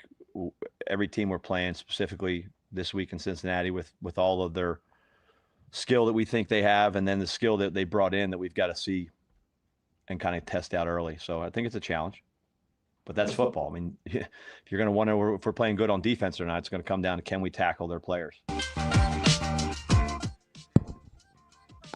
Welcome back, Hurrdat Sports Live, presented by Centris Federal Credit Union. That's DBM Ravi Lulla here at Hurrdat Sports Bar and Grill. We are joined now by Brian Christopherson, Husker 24/7. BC, appreciate you being patient with us. How are you? I'm doing well. How are you guys? B Sizzle, how are we doing, buddy? When are you leaving tonight or in the morning? Tomorrow morning with Tomorrow Bruns. morning. Who's driving? Usually Brunsey. He doesn't. I don't know. I think he gets nervous. You with guys me just behind go the wheel. by default, man. Brunts always drives. What is he He like likes the it. He's old a man of the bunch? Power trip, I guess. I don't know. Something.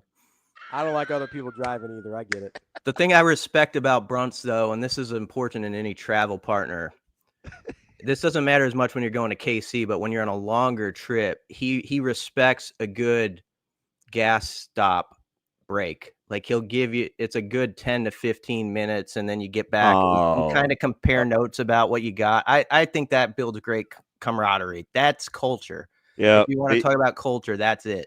BC, I know you don't like me as is, but I'm a pit stop guy. Like, I mean, you got 60 seconds. Zip, zip, zip. We're changing tires, and we're up out of there, man. The only time you can take your time is if you're a slow hand washer. Anything other than that, we're in a gots-to-go situation, B.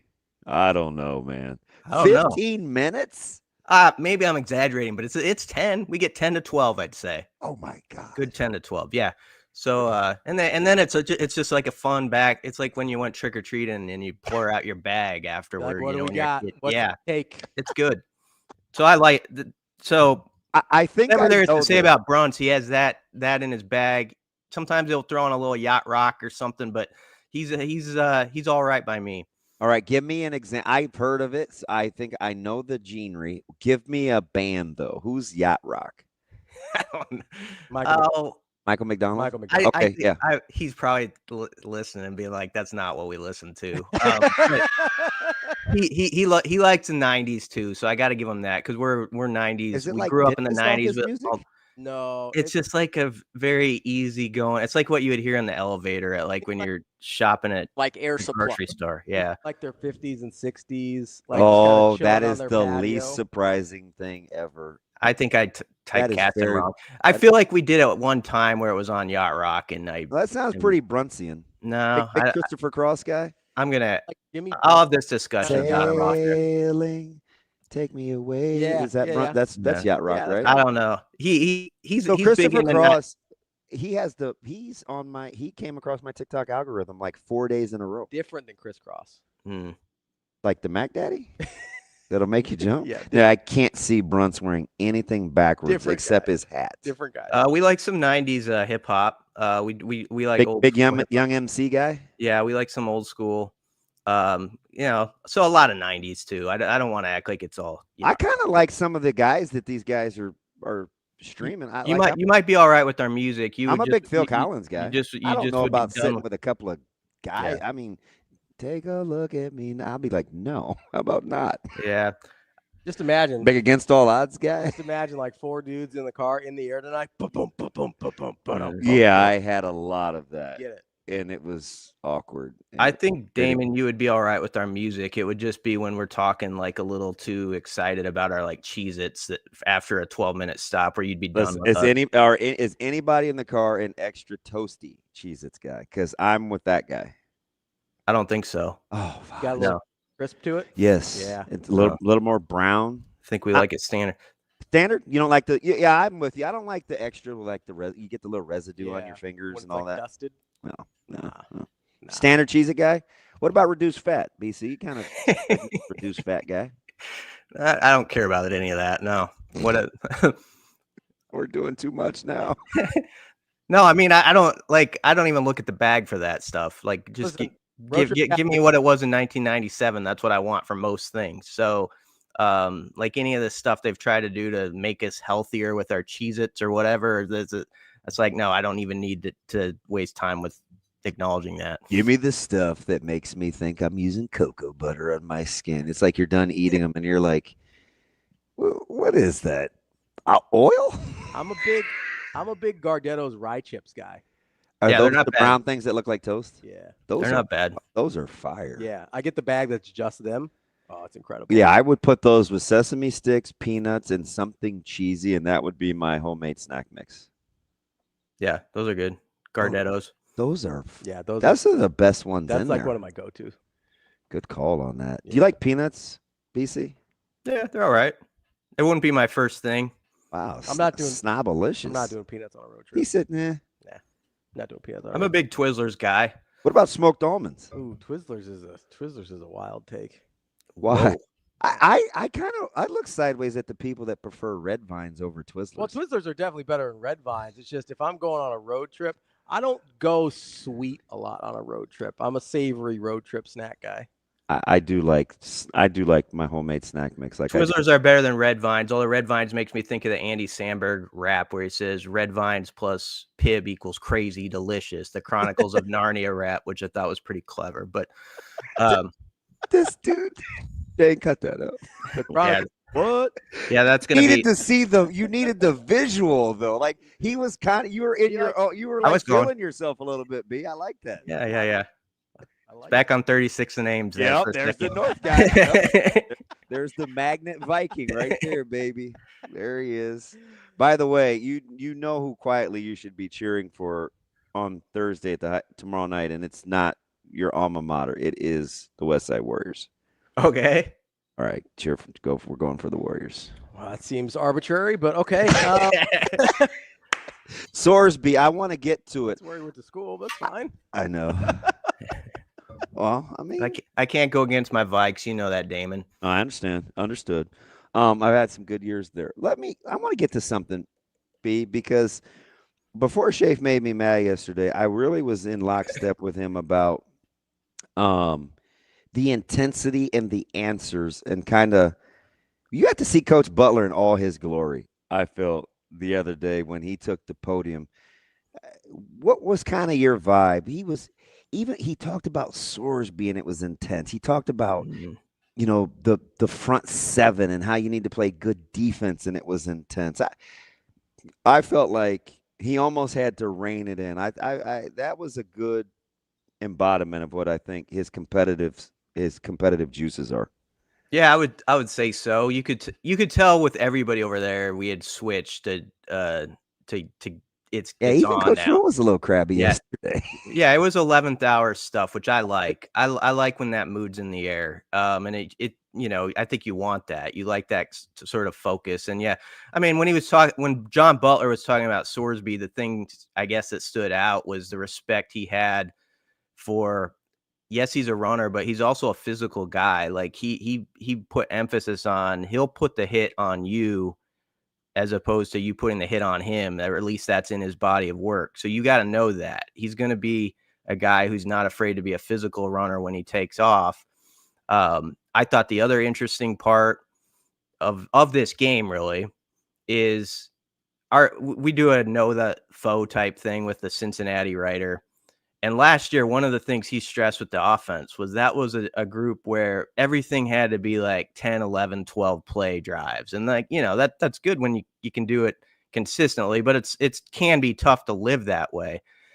And if you look at what they did in the portal, they completely revamped that receiver group with Cyrus Allen, Jeff Caldwell, Caleb Goody. Those are some of the main names to know. And you heard Butler at the end talk about, those guys obviously have speed. You hope your guys in the secondary can run with them, but I fully expect Cincinnati to test that out early to see if they can get some explosives in the pass game with those guys, and bring an element that didn't show up on their tape from last year because they have those type of weapons. They made a concerted effort to go get those type of guys, I think, to bring more of those 20-yard pass plays into the equation. So that's going to be an interesting chess match. And I thought that was just interesting as you think about a coordinator. It's always a job where you got to have some kind of great mentality to handle like adjusting like in the first quarter on any given week, but especially like the first game of the season where in this portal era, that's really interesting to me on both sides of the ball, how coordinators have to play that chess match, 10, 12 minutes into the game. You've seen a couple series. You're starting to see how they use certain guys that you've read about or you've watched film about from at other stops, and now they're wearing this uniform.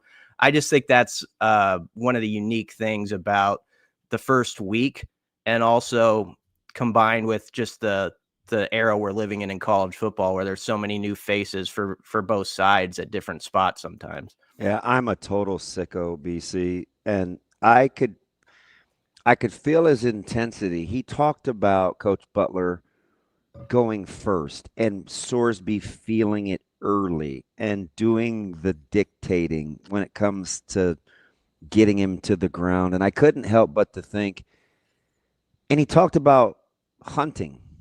And he said, Yeah. if you will, like we do these t-shirts, like I love the terminology. Like it fits my, as Ravi would say, my serial killer personality. It's not that, but there is something about stalking, tracking, and just neutralizing prey. I'm watching his body language, and it's like, if his team remotely thinks like this, as much as he's into physicality and tackling and good get off, like he's given them a chance just emotionally before they even take the field, like not even getting to the physical part yet. Yeah. You know, what's also come across a lot this camp to me is how much you kind of knew it, because you had heard the story about how some guys, especially in the secondary, went to bat for John Butler when they were when Rhule was deciding to DC, but they really do, I think, love his personality and just like how he is, chopping up the game and the ideas he has that are going to come to the table. So I don't know if you did that old, radio streaming question of like, which side of the ball are you most interested to see? All of it. But in a way, like I've kind of come to the point where I'm as enthusiastic to see this defense and exactly what it looks like, how they rotate these different parts, and some of these guys who, I mean, it's a fascinating group. Like Jalen George was in a green jersey until a couple weeks ago. He's fighting for a black shirt now. Yeah. I mean, you think about some of this stuff, Marquez Watson-Trent is a guy who just popped into the program, great culture guy. You can tell he's a pro's pro when he's at the podium. Has Speaking of ill will, he looks like he's kind of about that life, right? I mean, he didn't look like a super nice. He didn't look like a super nice guy. Who talking about? Law firm Watson-Trent. Oh yeah, I mean, with 363 tackles, and he enters the equation, and just what he brings, and then McCullough. So, how John Butler organizes those parts, how much they rotate. Donovan Jones is popping up as a third corner, and them kind of confirming that. All that stuff is really interesting to me, because I think it's been the group where it's maybe been the hardest to kind of get a hold on what they're going to do. And that's what makes it so exciting going into the first game. And I do think it's going to come down to a lot of these first week games across the country, who can play the most like they do on Tuesday. I mean, I think it's always like that sort of in the season. Like, just can you be the guy you're giving me on a Tuesday with, where it's you're doing the routine stuff. You're not getting outside of yourself because the cameras are on and all that. But I think especially in the first week, that's critical. We're talking with Brian Christopherson, Husker 24/7. BC, there's been kind of a lot going on here recently, whether it's the single-digit numbers, the Blackshirts, the captains. But I do find it fascinating that seemingly the place that we have the most question marks is represented obviously very well, both in the captains, the single digits, and then the Blackshirts are on defense. But does that say anything to you about how they feel about their defense, or have you not really read that far into it? I don't know if I've read that far into it, but I do think there's just a lot of guys who, when you think about, like, you have 4 or 5 returning guys in the secondary who have a lot of experience, who know what the culture is supposed to be, and I think are good at setting it. Like Marquise Buford is a good example of that. But then they really did add portal guys who just can fit in well as being professionals about how they handle their business. And I truly do think they got to the point before even the first game, which is not easy to do, where those guys they're Huskers, like they're all Huskers. And that sounds like, well, that should be obvious, but I do think there's probably some programs where there's guys who come in from the portal, and at this point, until you play some games, until you're really in the fire, maybe there's still a little bit of that dynamic of, well, I've been in this program for 2 or 3 years. This guy just got here. I don't sense that at all. And that on the defense is probably one of the best things I feel good about going into the opener, is that sort of chemistry of how they've merged lanes with those guys who have been around, and then the guys who are new who are going to be critical. BC, if you're looking at, we talked about Holgerson and Raiola and the intrigue with the D line and the experience back in and defense. How excited are you to see special teams as it relates to how Nebraska wants to do business in 2025? Yeah, I mean, I'm as enthusiastic about that as the other phases too. I mean, it's just I think last week you asked a question about special teams, and I talked about the return game, and there's that part where Eckler said we want to lead the country in return attempts, which in itself, forget like what their actual results are. That's going to be a dramatic contrast if they're close to that from what we've seen in the past, that sort of aggression. But I'm just as much eager to see guys who maybe they're on the second line on the depth chart now. Maybe there's a couple guys who aren't even on that too deep. Their name's not on there. I don't know, who are on those core units or are on a couple of those coverage units. And can they stamp their personality into this team through special teams? And it becomes a real thing in this program where I want to be on those units, especially if I'm a young guy, because I know this is how I'm going to elevate myself and I'm going to change the game. And so I think you're really hopeful that on Friday morning, we're talking about a guy or two who maybe we haven't even had in our conversations much, who pops up on special teams, does something, and you're like, oh, you got to write a sidebar to spend a minute or two on him. And his confidence is growing. And the fact that he made a play and is getting some pub for it and impacted the game, hopefully that feeds the rest of the room. Like, I want in on that too. So I think that's going to be a big deal if they can kind of establish that from the outset.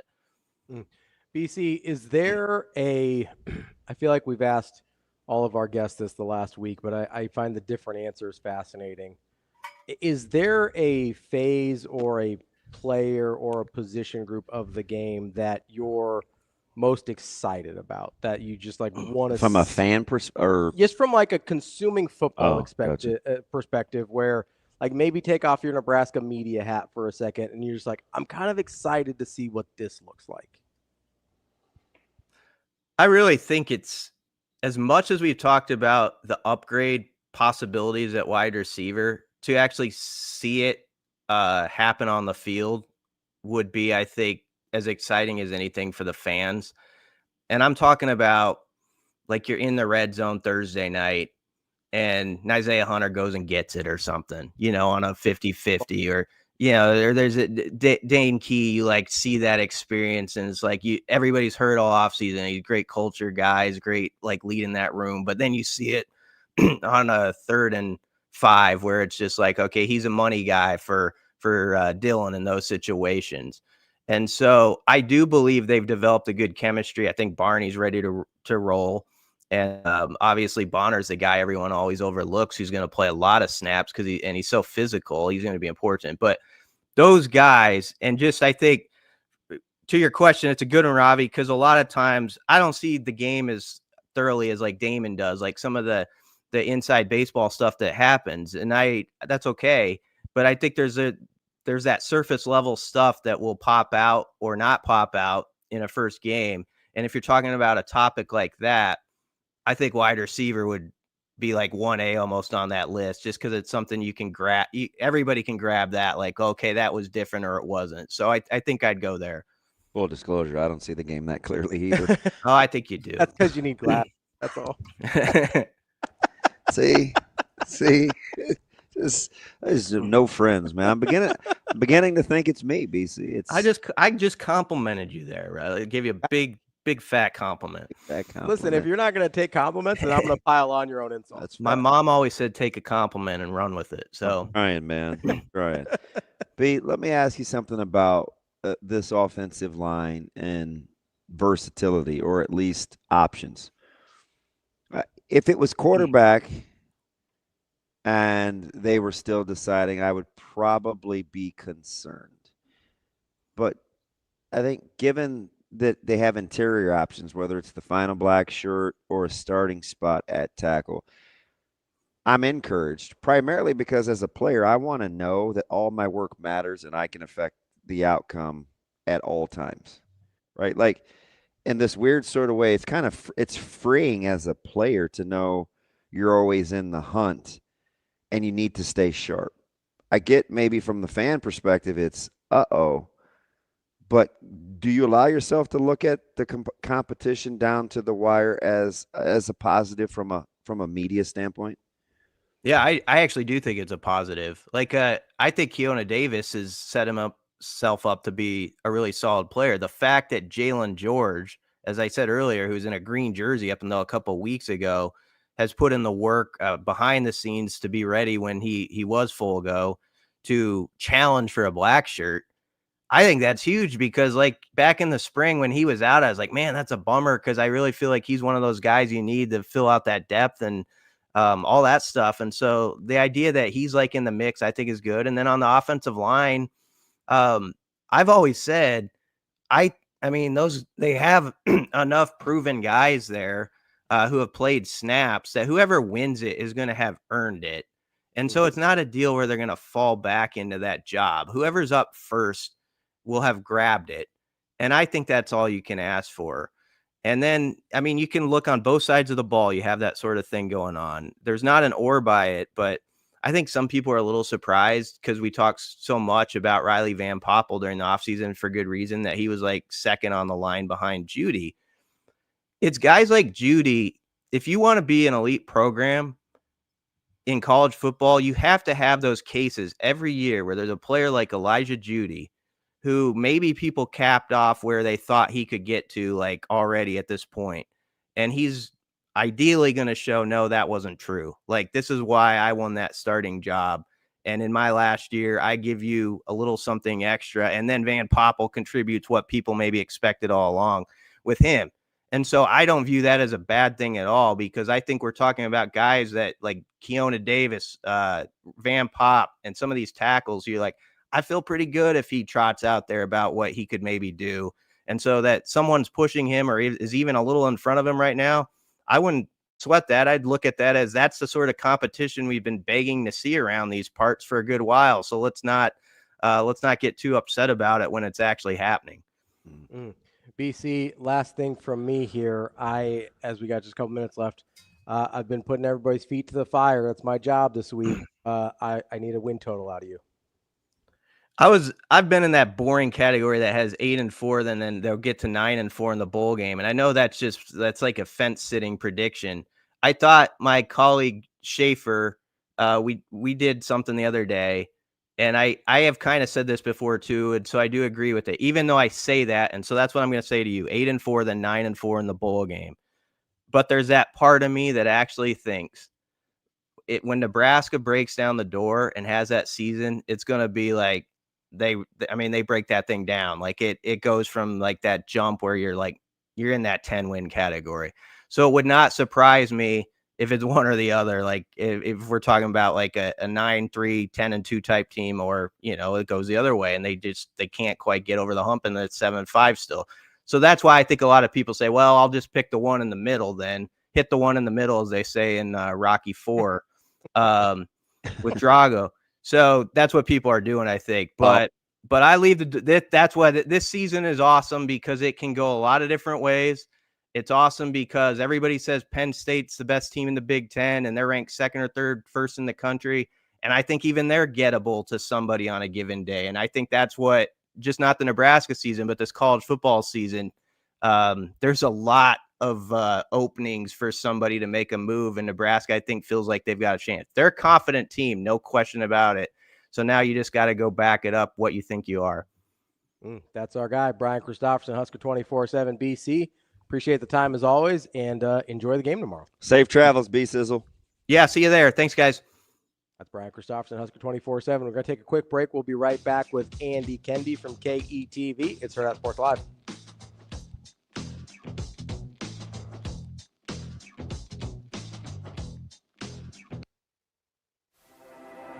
At Centros Federal Credit Union, we have the tools and resources to help our members fulfill their financial goals.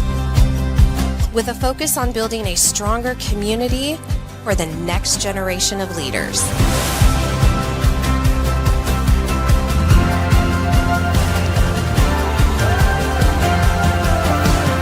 Centros Federal Credit Union.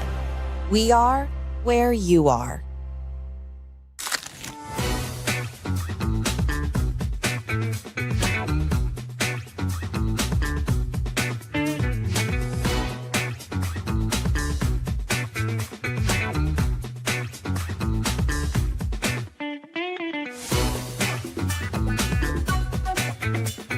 Yeah, I think you have to have a little bit of a different perspective because you're now looking at the whole thing as opposed to just, in my case, the 5 DBs.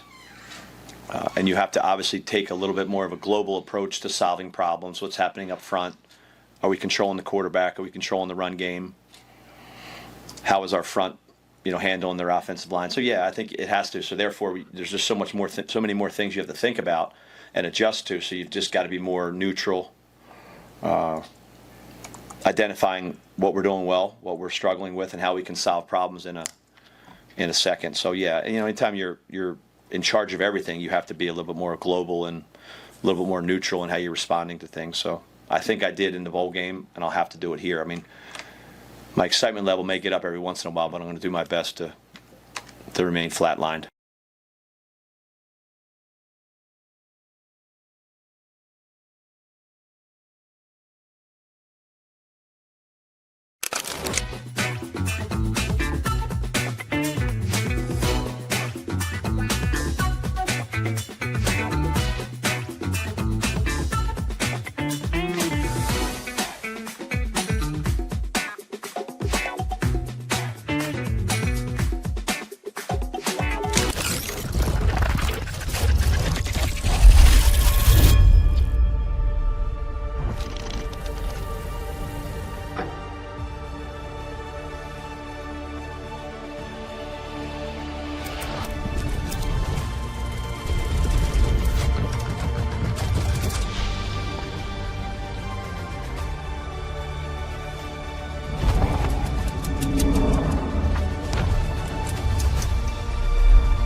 I know you've got a big event coming up here We on do. September We 18th. do. It's called For Potential 2025. For spelled FORE. It's a little golf event, play on words. Yes. I like that. So if maybe you're like, hey, I would love to get involved. Maybe I don't have the time commitment. Maybe that's Sure. not my specific skill set. This is an opportunity for other people. Tell me a little bit about For Potential. Yeah, so For Potential, we're really excited. It is an event that is being hosted at Topgolf. So it's an Thursday afternoon. Folks can come and it's just open play. And we will have lots of different kind of like targeted fun activities throughout the day, opportunities to collect or to get some prizes. And then we'll also have a silent auction going on for really, really incredible trips. We've got some really cool trips that we're so excited about. Mexico, a ski Colorado trip, and then trip to Sonoma as well.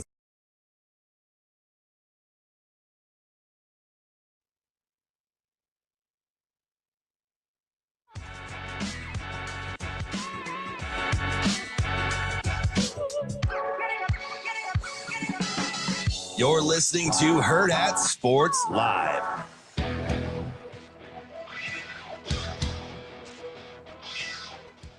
Welcome back, Hurrdat Sports Live, presented by Centros Federal Credit Union. That's DBM Ravi, Lulla here at Hurrdat Sports Bar and Grill. We're joined now by Andy Kendeigh from KETV. AK, what's going on, buddy? What's happening? Hey. Fellows, happy game week. AK, how we doing, buddy? All right. Sorry, I missed you on Sunday. Dude. I don't believe a word of that. When I heard that it was Sunday morning, I was like, Matt, how about you? And you going to be all right taking care of DB? Well, morning.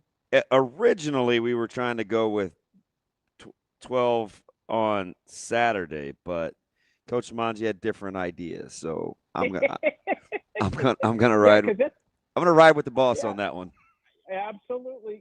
And then people who don't know what we're talking about, so David comes in to record his pregame segments, which we ran Sunday, and some of it will run on Thursday between 7 and 8 o'clock on our KC countdown or KC kickoff KC Classic countdown. That's what it is. A lot of alliteration.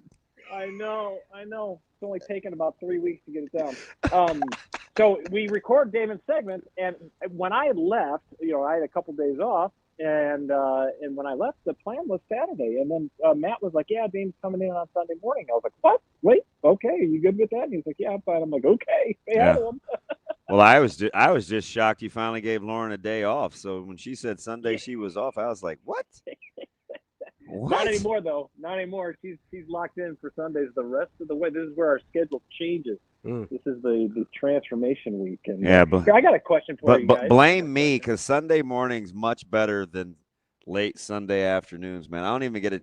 I didn't ever get a chance to settle in. It's really my only day of rest.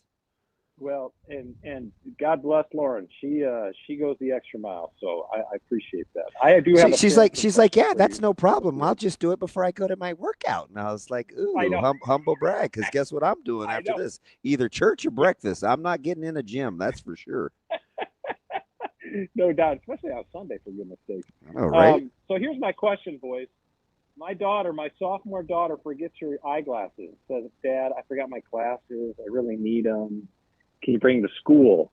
As a parent, you do not reinforce negative behavior and you just say tough, or B, do you say, "No problem, honey. I'm leaving for 3 days or 2 days. I'll be right there with them."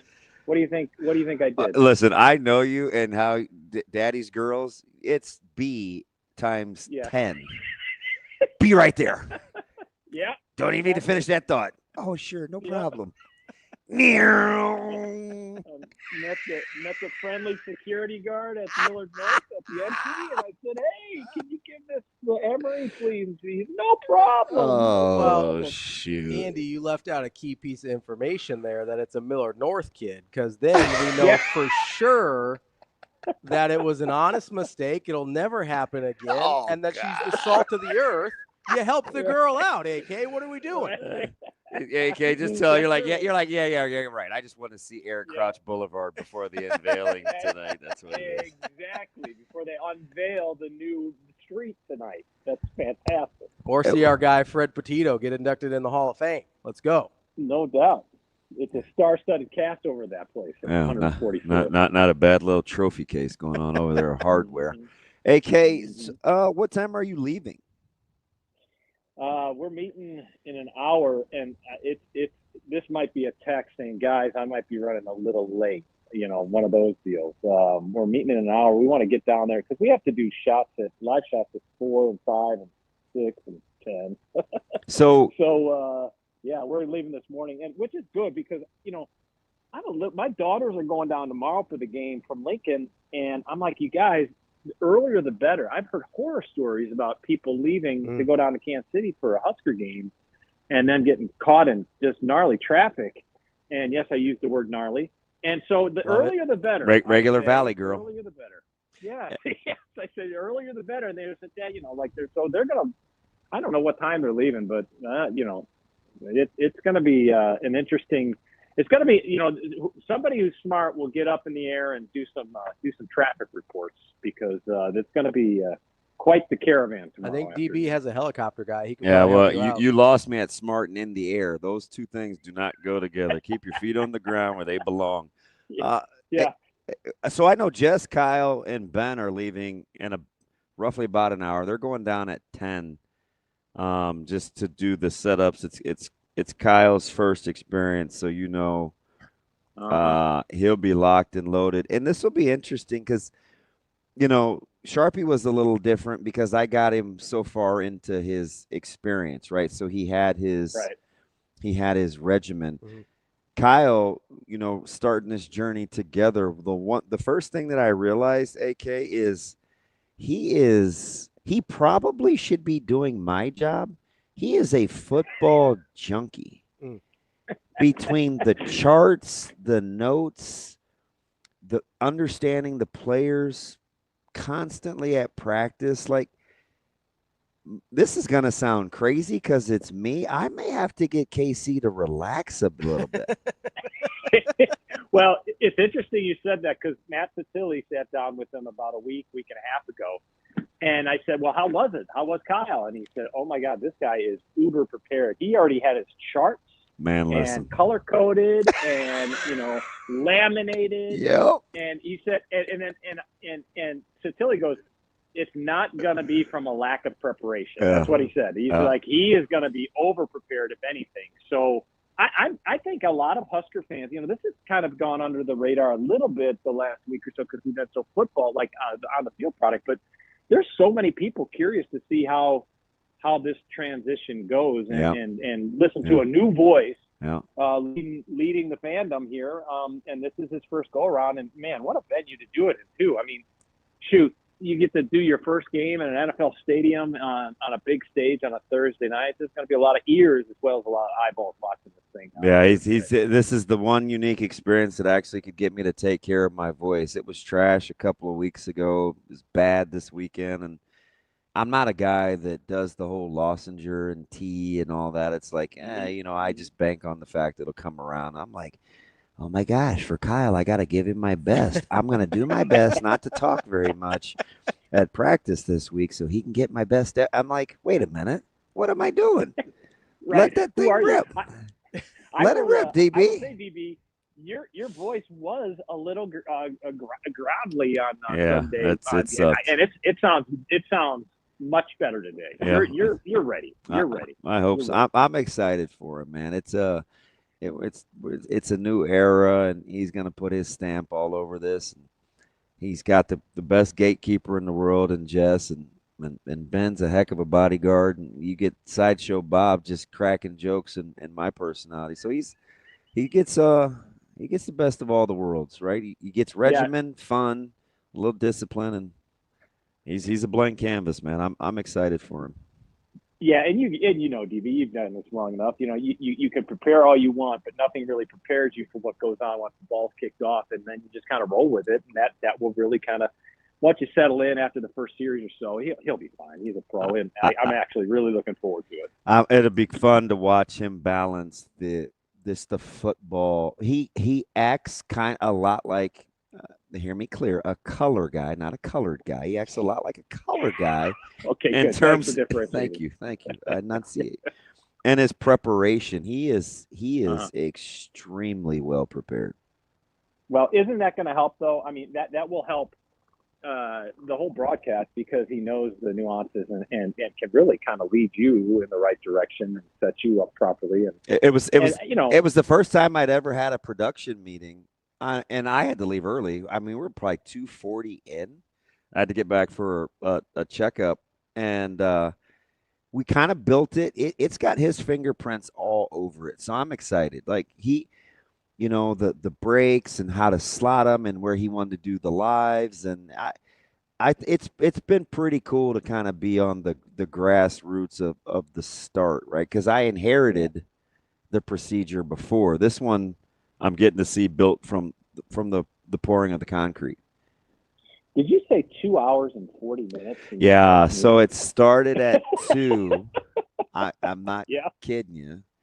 And at 3:40, I was like, hey, I've got to go over these results in Omaha. I got to get going. And they're like, oh, sure, we'll keep you posted. And I was like, knock yourself out. Send me the clip notes. There we go. There you go. Well, you know how it goes. So we started with the 4-hour pregame and went through each segment. Oh, what time so you guys start at 4? Yep. We're 4 hours before kick, and I had to get going when we go over to the actual pregame show, the countdown to kickoff. There you go. Yeah. There you go. That's a catchy name. All of you guys You in should your go with KC alliteration. Classic Countdown. KC Classic KC Kickoff Classic Countdown. Yeah. One of There you go. one of the things I think that he's really interested in with all these kickoff and pregame shows, I think he really wants to make it as much about the game and the opponent as possible. You'll get it if you're listening, and because you guys aren't doing your deal anymore, are you? On social media? No. In fact, Sean and I, for a variety of reasons, let's just say we've retooled it. We're doing earlier in the week thing. So it's actually, I just posted it yesterday. So that's going to replace the Facebook Live. Oh, I like that. Yes, so one thing you'll notice about the pregame show, it will be a lot more opponent previews, it will be a lot more football-y. Yeah. Not as much flowers and featuring. Yeah. Is that what you're talking Yeah. about? It's just, that's kind of one of the first things I can appreciate it, right? Make it your own. We're just here to support. Well, if there's one fan base who can handle it, it's Nebraska, no question, because everybody, I think at this point, aren't you, like in the last week, it wasn't just about the point where everybody's like, can we just play a game? Oh, like, the guys 100%. are ready. Media's How ready, about ready. Coach Rhule and Coach Butler? I feel like people are foaming at the mouth. I mean, Coach Butler, he's already uber competitive, but he was like grinding down his teeth. Yeah. He's like, it's part of the hunt, if you will. I was like, ooh, get him, JB, get him. Yeah, he's salivating. I mean, they cannot wait. And that's the other thing, here they've been waiting for so long. They go through the grind of camp. And then you get to this last week where everybody's just ready to go gangbusters. Oh, and by the way, it's like that scene in Blues Brothers where they're up riding in the elevator to go deliver with a payment or whatever. And it's like they're rush. And then it's game day. And then you have to wait until 8 o'clock. It's like, oh, my God, we're finally here. Game day's finally here. But you're not kicking until 8 o'clock. And I know there's millions of reasons about it, but there are reasons why that you're doing it that way. But, oh, my God, that could be one of the longer days if you're a player or coach. Oh, and you heard Singleton in that sit down with the players. I'm telling you, fans love night games. Players hate it. Oh yeah. Oh, absolutely. I've converted to an 11 o'clock guy. I was surprised to hear they love the 2:30s. Like, I'm a 2:30 guy. I did like the Michigan time slot, though. Not to fast forward like I'm overlooking an opponent, but I did think that's the perfect time slot for a game like that for this team. 100%. Like, I like the 2:30 for them. And listening to the guys talk on that little CBS sit down, it seems like that's what they like too. Yeah, and I will say, for that particular game, I think 2:30 is perfect. And I know fans were a little disappointed it wasn't a night game, but that 2:30 slot for that Michigan game for sure is right up the alley. If I'm Ohio State, I get it. They can be entitled to time, or more than times, I should say. At times, yeah. But yes. But this having their big game, they're constantly having their big games at 11 would get a little annoying and repetitive. But for the Michigan-Nebraska game at 2:30, I think that's a perfect slot. And I understand why they do it prime times. Normally, you get the most eyeballs, especially in a kickoff situation where it's one of the first games of the year. There's going to be millions of eyeballs on this game nationally. And that's why I think that this game is so important, not just locally, but nationally, for the perception that Nebraska is continuing that trend upward. AK, if you're playing a game of Clue and you've got to come up with your pick on who done it, which unit leaves when it's all said and done, which unit has left their fingerprints and DNA all over this game tomorrow night to let you know they did it? Is it offense, defense, or special teams? It's Colonel Mustard in the dining room. That's what I say.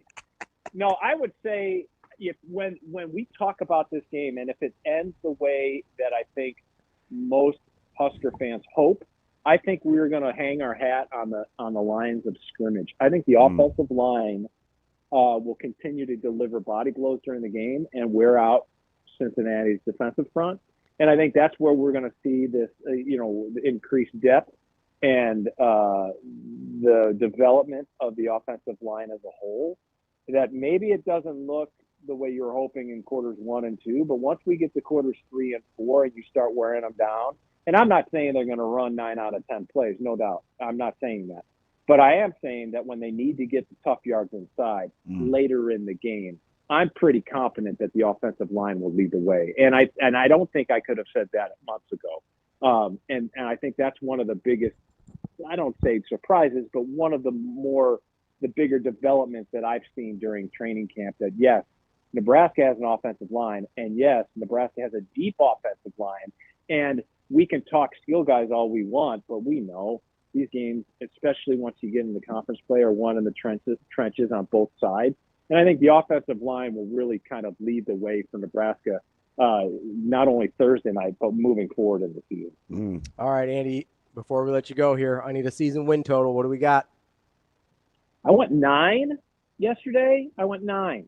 You know, maybe I'm drinking the Kool-Aid, but I'm going 9, and we're going back to Sin City, baby. Back to Las Vegas. I know that really warms Damon's heart, but I'm not staying for 6 nights like I did last time. Yeah, bless you. I'm just happy. I'm just happy to talk to you. Yeah, I'm surprised. Listen, if you're drinking the Kool-Aid, then Ravi's drunk, because he predicted 10 on his little sit down, and 300,000 views later and 700 replies, he's still getting murdered. So, and guess what? If they win 10, I'm replying to every damn one of them. Yep. Scoreboard. Petty Ravi is the best Ravi. That's right. Shoot your shot, Ravi. I love it. All right, Andy. Enjoy the game. We'll talk to you later. All right. All right, boys. Have a good week. DB, we'll see you down at Arrowhead. Yes, sir. I'll see you tonight, buddy. That's our guy, Andy Kendeigh from KETV. Take a quick break here. We'll be back. More Hurrdat Sports Live coming up after this.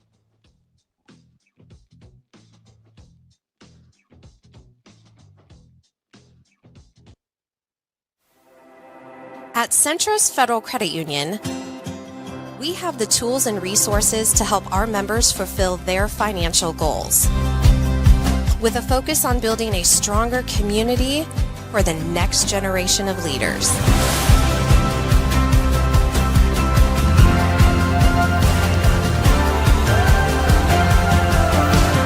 Centros Federal Credit Union.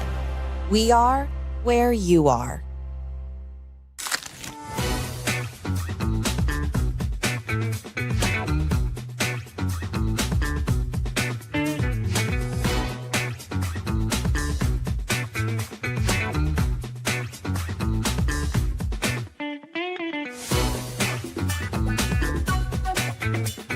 Yeah, I think you have to have a little bit of a different perspective, because you're now looking at the whole thing as opposed to just, in my case, the 5 DBs. And you have to obviously take a little bit more of a global approach to solving problems. What's happening up front? Are we controlling the quarterback? Are we controlling the run game? How is our front, handling their offensive line? So yeah, I think it has to. So therefore, there's just so many more things you have to think about and adjust to. So you've just got to be more neutral, identifying what we're doing well, what we're struggling with, and how we can solve problems in a second. So yeah, anytime you're in charge of everything, you have to be a little bit more global and a little bit more neutral in how you're responding to things. So I think I did in the bowl game, and I'll have to do it here. I mean, my excitement level may get up every once in a while, but I'm going to do my best to remain flatlined.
I know you've got a big event coming up here We on do. September We 18th. do. It's called For Potential 2025.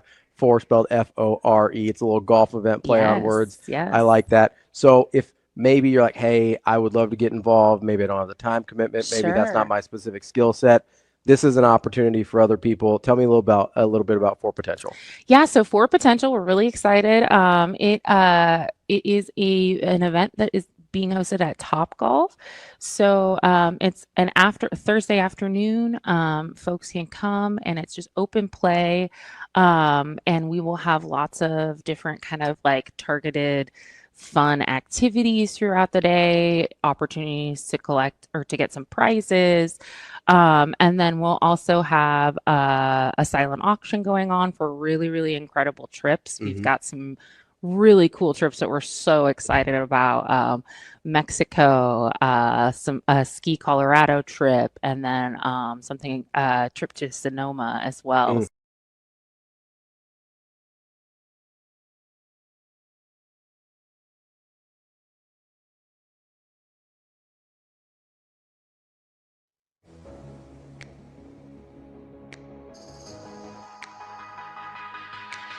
Welcome to Hurrdat Sports Live.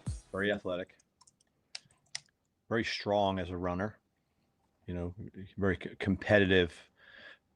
I think we've seen him slide twice, maybe.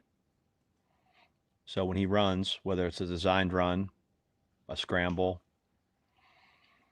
he's trying to get and fight for every yard. So you can tell he's tough and competitive, which I think we've done a good job of making sure that our players see that and know that. You always got to know the type of animal you're hunting, so to speak. And he's big, strong, runs hard. He's tough. He delivers the blow more so than he takes hits. So that's a challenge physically that we've got to answer early to make sure that that doesn't get out of hand. I love it. Welcome back, Hurrdat Sports Live, presented by Central Federal Credit Union. That's DB. I'm Ravi Lulla here at Hurrdat Sports Bar and Grill. Learning a little bit there from Coach Butler. Isn't that something? He's showed you all his personality right there. He is I feel like if you listen, you get a lot out of him. Well, he is chomping at the bit. Whether it's the defensive line talk we got the other day, or talking about Sorsby there and kind of how they plan to attack him, I think he gives you a lot. Yeah. And I kind of like that, because not a lot of coaches are just willing to tell you, it's not a state secret. Hey, that's why I like the fact that he said, hey, one of the things I'm good at is I see things before a lot of other people. Yeah. Most people don't admit those things out loud when they have a particular skill set, but I do think, and I've talked about it a ton, when you combine that with Snow and Addison Williams, what I think will be super advantageous when it comes to in-game adjustments. Then it just boils down to, can you teach it to your players in a hurry on the fly? Because I think Coach Rhule's a lot the same way. Yeah. Hey, that's duo to the wide side. They're +1 at the point of attack. We need to get an extra helmet. Yeah. Okay. What does that look like practically on the fly? How do we get that extra helmet? That will be the next thing. The next thing for us is our guy Mitch Sherman from The Athletic joining us now. Mitch, how are you? I'm good. How are you? Very, very good. I almost had to catch myself being too casual for a guy that may not like me. I almost said Mitchell, and I was like, wait a minute. That might not even be on his government, and he may not like it. So I had to catch myself mid-name. I mean, it is on my government-issued ID. It's on the birth certificate. It's Mitchell with one L, which throws a lot of people off. They mispronounce it. I like that. Because, I had nothing to do with that, as you can imagine, that decision. Hey, look, guys. On the spelling. But thoughts. Couple seconds old, I got some thoughts. Yeah, but in fact, my coworker and my former editor, who I worked with on a daily basis for most of 2024, Mitch Light of The Athletic. That is old school. He is a Mitchell, and with 2 L's, and refused to recognize me as a member of that club because of the misspelling, according to him, that exists on my official documents. So I, for as long as I've been I've been in control of the what I'm called. Well, Yep. that's actually never really the case. You're never truly in control of what you're called.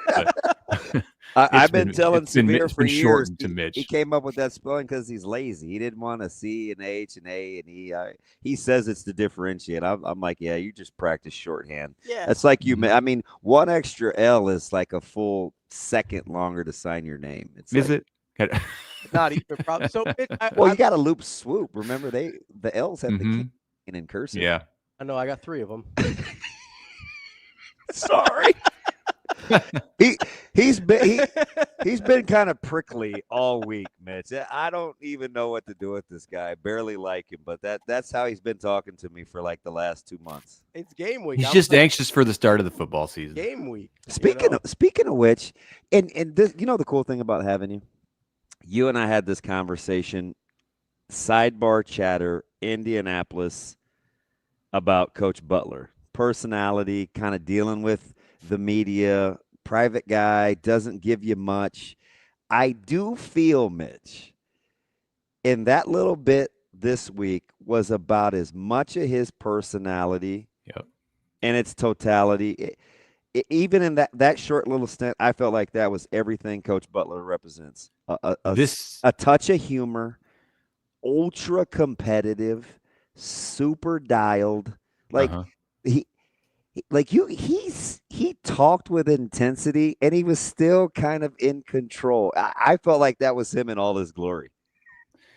This is what you're going to get from him, I think, more and more through this season and his time at Nebraska, is an actual look at who he is. At the beginning for him, one, he didn't know us in the room, the people who were asking questions. And if you're just, it's not like we get more glimpses at coaches than just when they come into the media room. But a lot of the front facing stuff is in a media environment. There'll be something with John Butler, like one of these podcasts that Rhule does. So probably sit down with Butler and talk to him, just because I think Rhule's fascinated by him and has called him everything from like one of the smartest people I know to one of the most competitive people I know. And those are, maybe a little bit of hyperbole there, but that's like still a strong statement. So he didn't, at the beginning, when we saw him in this interview setting, he didn't know us. I don't think he quite understood, like you have to get a sense for like what the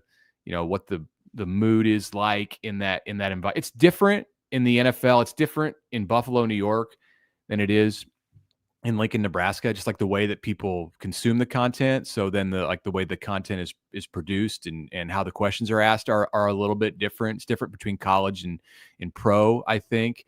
And something about Butler, from talking to media who interacted with him in the NFL, is that he didn't really first of all, he didn't have opportunities to talk much, and not in front of 50, 60, 70 people. And when he did, it was way more buttoned up. And, maybe that's a reflection of the head coach and what the head coach was like and what the head coach preferred. The more time you spend around Matt Rhule as a player or an assistant coach, I think the more of yourself you're going to allow the public to see, because that's the tone that he sets. So yeah, that time with him this week on Monday was about as clear of a picture of who John Butler is as a coach and a person as we've received in hearing from him over the last year plus. Mitch, so DB and I were talking about this earlier in the week, kind of this idea of Butler calling plays, right? We think about offensive play calling all the time. We don't often or always think about defensive play calling kind of in that same breath. And I've been trying to weigh how much I kind of like Butler's approach and the way he talks about his defense and things like that versus the fact that he hasn't called a defensive game in quite a long time. And so I'm trying to kind of weigh that in my head. How do you kind of measure out those two things? Well, I look at what he did he called the Pinstripe Bowl. That was him. In the run up to that, yeah, it was, you could look at how the Bills played in the secondary to try to get a sense for what kind of a coach he was, but there's just a lot of unknown. And I think there's still quite a bit of unknown, because that game in New York in December, for both him and for Dana Holgerson and really everything that Nebraska was doing, because it was a period of transition with the roster and the coaching staff. I'm not going to say like you want to throw it out, but I don't put a ton of credence in what I saw there. So we're starting a little bit, like to your point, Ravi, with a blank slate here on Thursday night. Like, what is John Butler going to look like as a DC? And, what's the influence of others on the staff? He hasn't worked in a game setting with Terry Braden yet. Phil Simpson and Addison Williams were around a bit in the bowl prep, but they weren't invested in calling that game. So it's a new dynamic defensively overall of what this is gonna look like. How aggressive are they going to be? I was caught. I gave a lot of thought to the comment that Butler made a couple of weeks ago about being as aggressive on defense as the officials allow. And at first my just like gut reaction was, well, be careful with that, because these guys are in college and you may have done that in the NFL, but NFL players are more intuitive and quicker to adapt. And I think you can give them instruction and then they can go out and execute it in the next series about backing off because the officials are calling this way and we don't want to get a bunch of flags and extend drives. And initially I had that concern, like that this was going to end up with Nebraska being overly aggressive, because the aggressive is already the way that he coaches defense, and it's his personality and it's the way that he wants to play. Now, I'm more like, okay, like trust in what he's saying here. Don't take it too literally. Like, where are they going to be aggressive? Are they talking about being aggressive as it's allowed at the line of scrimmage in the way that they press receivers? Are they talking about this down the field and how they use their hands and their bodies? I'm not sure. So I'm not going to jump to conclusions on that and say I expect Nebraska to be a heavily penalized team on defense. But like, if we get into that place, then I think he's going to have to like go back and reassess his stance as it relates to that topic. So, Mitch, when you're kind of looking at the temperament and what you hear from the staff, obviously the intensity's ratcheted up. The game's a lot closer. But how much of the whatever that feeling you get from the coaches as the game does get closer, do you think the players understand, or they're being told, or they feel about what's going to take place tomorrow night? Do you get the sense that they have the same sense of urgency? We've seen some kind of lighthearted things. We've seen the fashion glasses. We've seen Winari was very businesslike. We've seen some jokes from Archie. Everybody kind of has their own personality so far. What do you think their temperament feels like when they take the podium? Well, I think the podium is a different place. What they're like at the podium is a different place than what they're like tomorrow night in the locker room. They're going to be hyped. Like, there's no if and or but about it. Like, it's the season opener. It's been an off season with a ton of anticipation, as all of them are around Nebraska. There's something that's a little heightened about this, because it feels like Nebraska as a program has pushed its chips to the center of the table with this season, with the confidence that Matt Rhule has placed in these coordinators, from 9 months ago, 10 months ago. Everything's new as far as who is coordinating all of the areas of this team. And they've done it in the front office as well. Like, there's been tremendous change in this, since the end of year 2 to the start of year 3 for Matt Rhule. And it wasn't done entirely because, you can look at like 2022 for Scott Frost, or 2003 for Frank Solich. Like, when those coaches made a lot of change around them, it was done out of desperation, in a way to save themselves from what appeared almost inevitable at that point. That's not the situation that Matt Rhule is dealing with. He's coming off of an improvement last year. He's coming off of taking Nebraska to its first bowl game in 8 seasons. So I think the attitude about the urgency that exists in the program is different now than it's been for a long time, over multiple generations of Nebraska football. And like that is going to manifest itself in a way where this team comes out and they have to be held back. Like their intensity at the start, they're going to have to dial it back a notch. That's the only concern. So whether they've been a little toned down at the podium, like to me, that's irrelevant on what it's going to look like tomorrow night. There's going to be no concerns at all about their intensity when they get out there on the field.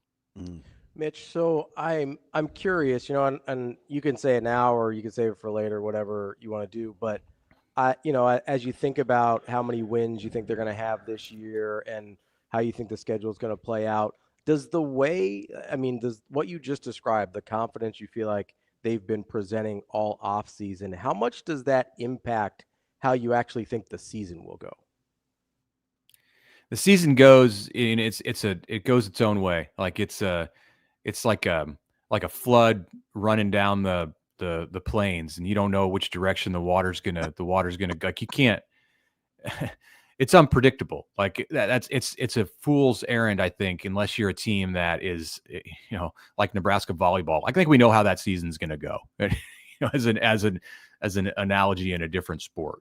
But there are very few cases like that in college football, and injuries, end of game situations, like restoring confidence to be able to play in clutch moments.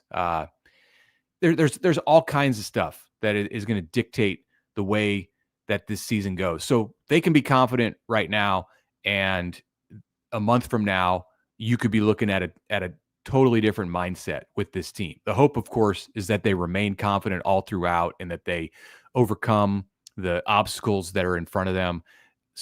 No, Ravi, I don't put a huge amount of, it doesn't weigh heavily into my decision about how many wins I think this team is going to get. It doesn't weigh heavily that they're confident right now coming into the season, because I know that there's just going to be so much thrown at them, and there's going to be opportunities for things to change, and how they handle that change is how I project them to handle that change is what I base a season prediction on. And I'll do it, and I have done it already. It's not the first time I've said it. I think that I have them going 8-4 in the regular season, but that's, it's not something that is easy to, it's such a hard thing to pick, because you don't know what all those curveballs and twists and turns in the roads are going to be. You can't predict how they're going to react when you don't even know what the situations in front of them are. That's fascinating. This is on the hit. So that answer right there, I'm going to talk to both of you at the same time. I was talking. So this morning, Mitch, one of my buddies sent me a message, and he's like, well, according to, that somebody cut up a clip, and I was talking about, defensive line play and capabilities and whatever, man. It was just like a mini breakdown. And my buddy was like, hey, according to all these replies, you're not only a sunshine pumper, but you're also a Debbie Downer. And I was like, oh, well, at least I know, I'm probably doing the right thing, right? If it's a split.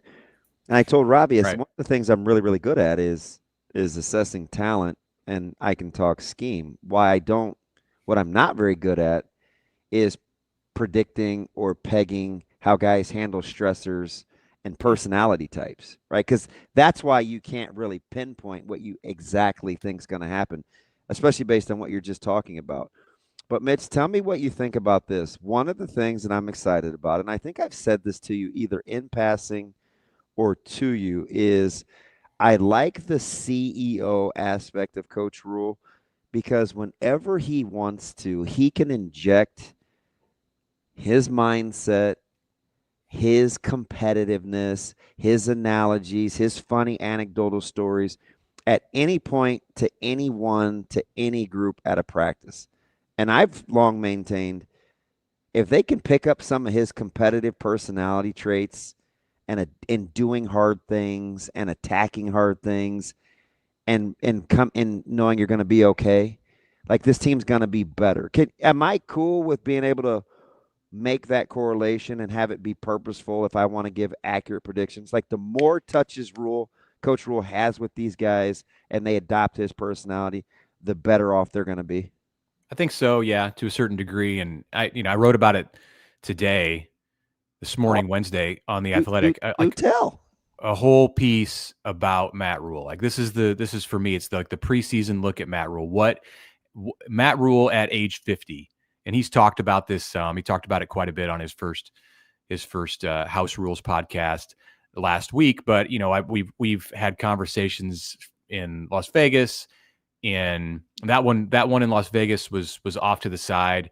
A lot of the stuff has been snippets from press conferences. I mean, he spent hours at this point talking with the media. So I went through all of that and, framed questions in knowing that I was going to write this piece on the eve of the season opener about who Matt Rhule is at this point in his career and whether it's relevant to look at his success in 2015 and 2019 when he was 40 and 44 and in year 3 at Baylor and Temple, or Temple and Baylor respectively, and took those programs in both of those years to equal school records for victories and appear in conference championship games. Like there was a lot of talk coming into this season about year three, that's when Matt Rhule does it. And I think some of that is valid. But in order to actually assess that, you have to look at who Matt Rhule is in year 3 and compare that Matt Rhule to the guy that he was 10 years ago and 6 years ago. So I tried to do that and talk to Phil Snow and talk to others, and we heard from players, and I attempted to put it all together. Like he has been on a journey this offseason, I think since his birthday, perhaps, and maybe that's too easy to look at it that way and say it was back in January. Certainly since the winter, and he's been on that this journey of personal growth, and he's talked about it here and there about what he's doing, what he's done. And yeah, I think it's important for the team, but I think it's more important for him. And we can get carried away with saying there is an importance to a team taking on the personality of its coach. But I think it's more important for the team to find its own personality and take on the personality of itself. And I think too often in the last 2 years at Nebraska, and maybe in other years at Nebraska, the team has been all too willing to want to take on the personality of the head coach, whether it was Bo Pelini, who had a very strong personality, or Matt Rhule, who, was more open and friendly and, giving with his personality here in these first couple of years. What needs to happen, and he will agree with this and has said it, is the team needs to find itself and then take on its own personality. And I think that's more what you're seeing with this 2025 group. 100%. That's kind of why I like, and I can chuckle because, if I didn't trust the players, understanding that guys, whatever their personality is, it's authentic to who they are. Glasses at the podium don't bother me. Jokes from Archie don't bother me. Stone cold assassin-like responses from William don't bother me, because the goofiness of Buford, everybody kind of has their own bit, right? But at the end of the day, they all say a lot of the same things. And as a guy that believes a lot in the power of culture with having a lot of different, listen, Wiegert and Frazier weren't anything alike, right? But they had there was a common tie that binds. I can appreciate guys' authenticity and putting their own stamp on it, but coming together with a common vision. And I hope, Mitch, that's what I'm seeing, because that's what it feels like, at least early on. Yeah, from my perspective, it feels that way. It looks that way, but it's like trying to look through a little peephole, like a little keyhole here in a door at something that's happening in a big wide room. We get these produced snippets, like the CBS conversation the other day. That was a good 40 minutes and a window into what this team is like, but they also knew the cameras were on, and it's impossible to walk away from that and say, I 100% believe that that's the way they are all the time. So you can hope that, you can think that, you can suspect that, and others have seen more insight than what that provides. And if you come away from having additional insight and you still feel that way about this group, then I think that's a positive sign. But they're comfortable around each other. I think we know that. I think they have solid leadership. You can see that from Rhule's decision this year to go with permanent captains. Like, I think I thought that was interesting. It was not something that he walked into lightly. Like, he's been Right. pretty firm in his beliefs in the past that they were not going to do that. And then all of a sudden here in 25, you do it. Like, what happened? So it speaks to what he thinks about this group. Let me ask you kind of a strange question, or at least ask it in a strange way, because I can't think of a better way to ask it. If you're wrong about 8-4 to the good, what's the reason? And if you're wrong about 8-4 to the bad, what's the reason? Like, what do you think happens in either of those directions that would make you wrong about your prediction? To the good for Nebraska, I would say that it has figured out, undeniably, it has flipped the script on the close game situations from previous years. Because I think when I look at the schedule, and it's silly to try to make a prediction on the season based only on the talent and the growth of the team. You have to look at the schedule. Where are the games? When are the games? Who are the opponents? And the ones that I look at most closely are Minnesota, Iowa, USC, and UCLA. Those are games, and you could put Michigan in that category. But those are the four that I think have the most likely chance to just go down to the last drive. Mm-hmm. And how's Nebraska going to handle those moments? If they win more of those games than they lose, that's where they come down on the good side of 8-4. And then with the bad side, I mean, you could just say they haven't figured that out, but I'll be a little more creative and say, if we're talking about the end of this, if we're talking at the end of the season about how Nebraska fell short, mm-hmm. and trying to like do a post-mortem, I think a lot of it could go back to them having to adjust to too much change too fast. Like, it's a tough thing to do, no matter how you spin it. And like, they have some advantages this offseason that they had, like winter OTAs, they had post-spring OTAs. Like, that's a lot of time with your coaches. Still, though, to have essentially a new OC, a new defensive coordinator, a new special teams coordinator, like, that's a lot. That's a lot to digest in one off season. It seems like it's been a long off season, but you have to compare Nebraska to every team that it's going to play, and the kind of continuity that some of those teams may be enjoying that Nebraska does not enjoy right now. Like, there are going to be some uncomfortable moments this year because this staff of leaders and coordinators has not been together in game situations, and they're going to have to work through that. And they can win games or they can lose games in that environment.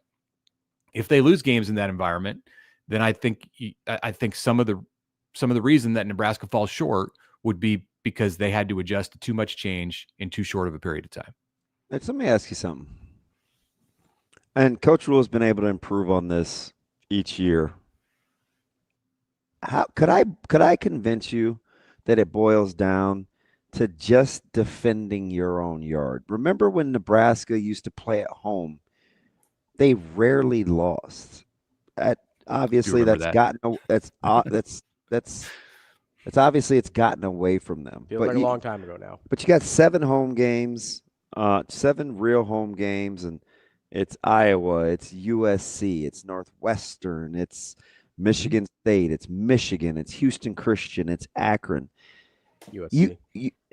SC. Like, if you really want to boil it down to the difference between 8, 9, 7 going south, how much of it do you just make about defending your own yard?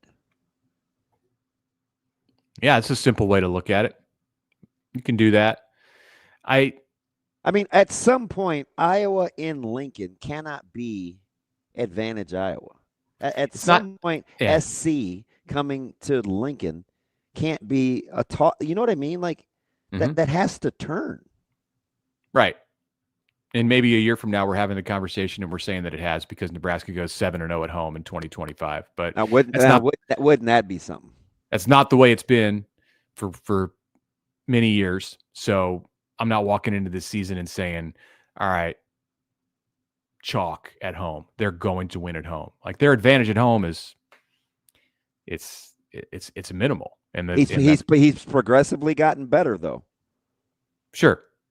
And you take another step this year, then maybe we're talking about that in a year or two. And when you pick your season win total at the beginning of the year, it's an easier thing to do because you don't have that as much of a variable. Yeah, how cool would it say? I mean, Michigan's got to come to Lincoln, man. Advantage Nebraska. Yeah. Like at some point, you got to be able to say that. Well, it's more of an advantage than it would be if the game was in Ann Arbor right now. That's kind of a good point, though, Mitch. It does seem like mostly the advantage of being at home is just not being on the road and not. It's like more neutral as opposed to a positive. Yeah, it's got to get to like the advantage of playing Michigan at home is like, oh, we don't have to go to Ann Arbor. Not like, oh, we get them in Lincoln, right?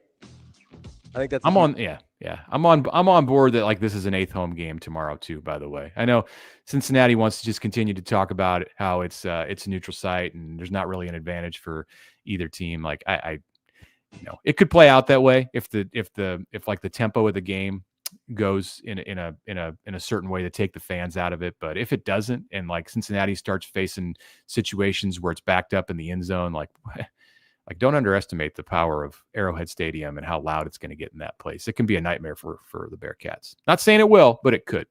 That's our guy, Mitch Sherman from The Athletic. Mitch, appreciate the time. As always, we'll talk to you soon. Thanks, Mitch. All right. Thanks, guys. If the people around Omaha are to believed, I believe every what's the population of Omaha now? Every one of the 750,000. I mean, are we talking annexation or no? Yeah, I mean every bit of the 1 million metro area is going to be down there. I don't know, 890,000, all in Arrowhead. I'm not sure there's that many hotel rooms in Kansas City, but we'll see. We'll see what we can find out. Coming up next, we're going to talk to our guy Michael Rose-Ivey. He did a deep dive into Cincinnati last night on Twitter. Make sure you check that out, and we'll get into it with him coming up next year on Hurrdat Sports Live.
Centris Federal Credit Union, we understand that the journey of building your own business typically starts with modest beginnings. With a little help from our team of experts and small business loan offerings, you can take your vision and transform it into a more concrete reality. Centris Federal Credit Union. We are where you are.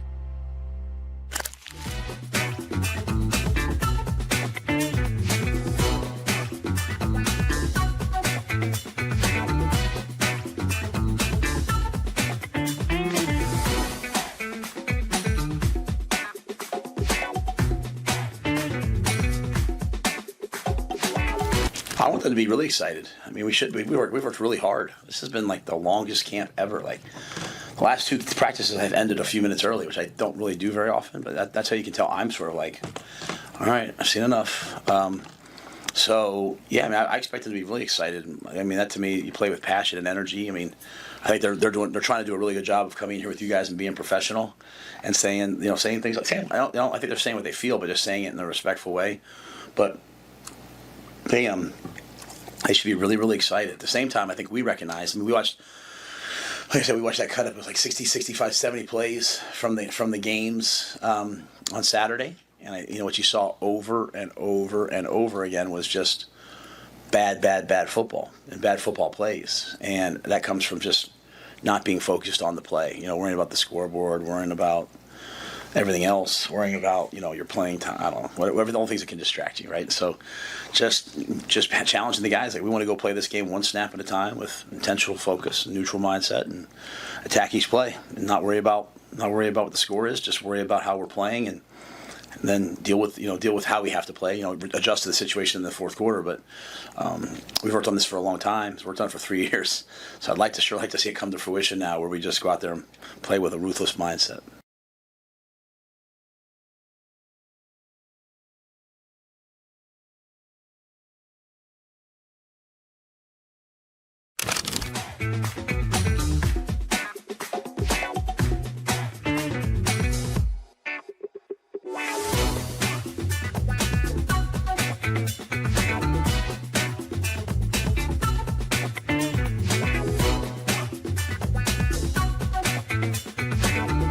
No, I mean, we're just as excited to see how those guys perform as you guys. I've never been in a position where you can put 3 oars at tackle, and so there's legitimately 5 bodies that they just keep rotating, and so I trust Coach Rhule to be able to know what he's looking at and have a feel for who's playing good, who's not playing good, and getting guys rested.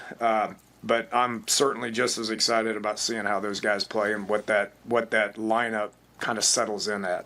I think we're really settled in at the inside 3 with just those guys being all old and veteran bodies and all that. But the rotation at tackle is something that I've never had the luxury to do. And so having 5 quality guys that can go out there and play is a huge advantage for us. Just as interested to see how it shakes out as you guys are.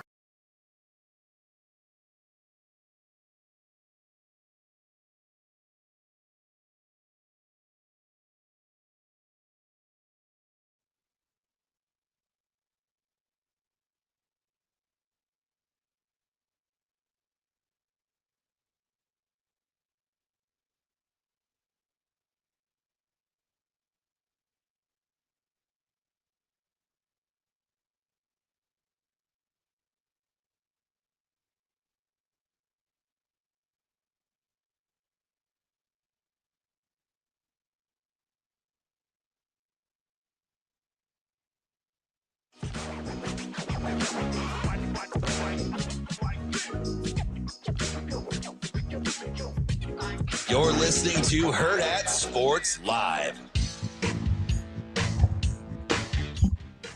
Welcome back, Hurrdat Sports Live, presented by Centris Federal Credit Union. That's DBM Ravi, Lulla here at Hurrdat Sports Bar and Grill, reminding you it's important to keep educating yourself, and that's what Centris helps you do with all of their education tools at your disposal. From their podcast, A Penny or Two for Your Thoughts, to their financial education center, Enrich, to their social media channels and more, you get the financial education how you want, when you want, and wherever you want. Visit centrisfcu.org/education to get a glimpse into all the education resources Centris has to offer. Federally insured by NCUA. Speaking of getting educated, we've got our guy Michael Rose-Ivey joining us now to get us a little bit educated as well.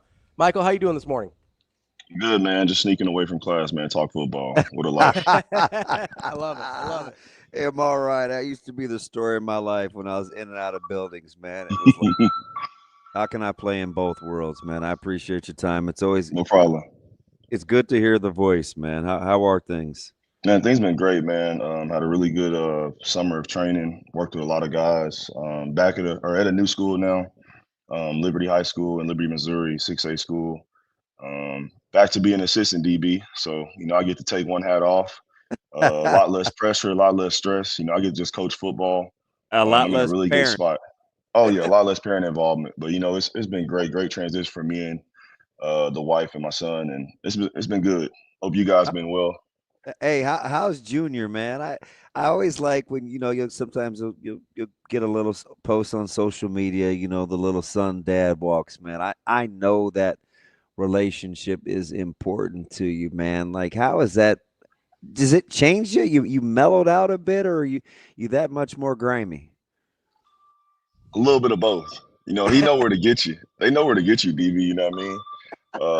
Kind of pin you against, pin mom and dad against each other. He asked for a snack for her, and she say no. He come to me.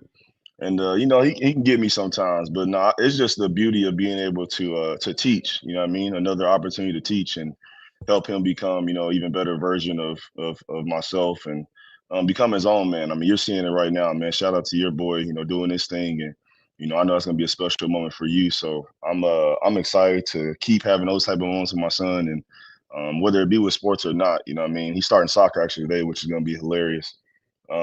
So we'll have some good clips. I'll probably post something different from today's practice. It's gonna be interesting.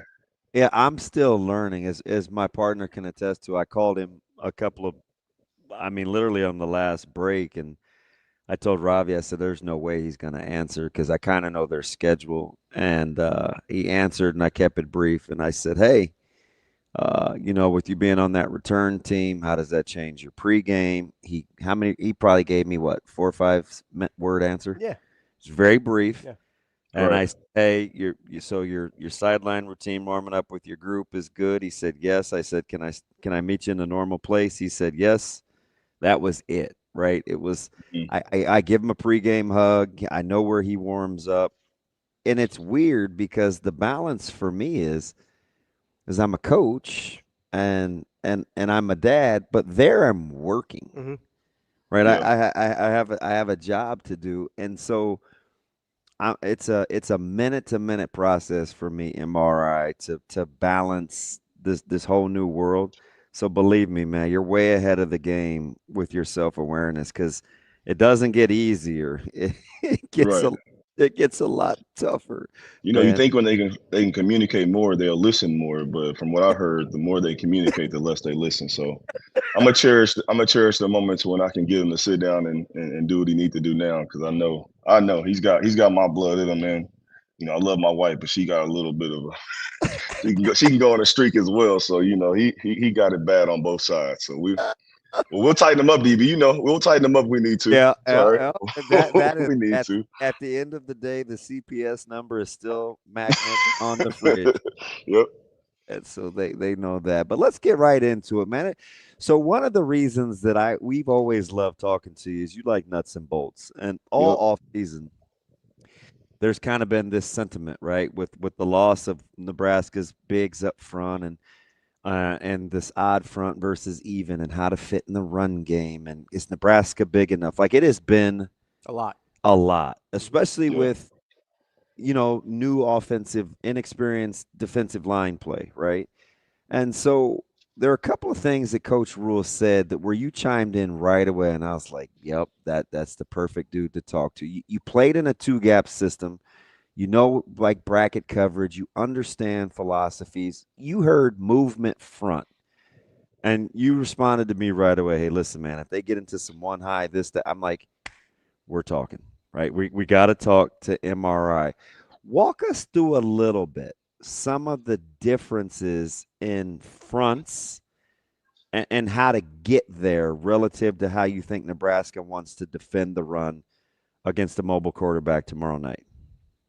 I think when you said it, and you retweeted, the explosive movements. Yeah, my first thought is obviously, the structure of what they have. Let's just talk it frame wise, right? Still kind of fits a little bit of that, 3-3 front a little bit, right? You got some hybrid linebackers, guys that can play in the box on the line of scrimmage. You got some defensive linemen that can, play in a 5-2 gap, but also shade inside in the 4 eye to really take away the B gaps.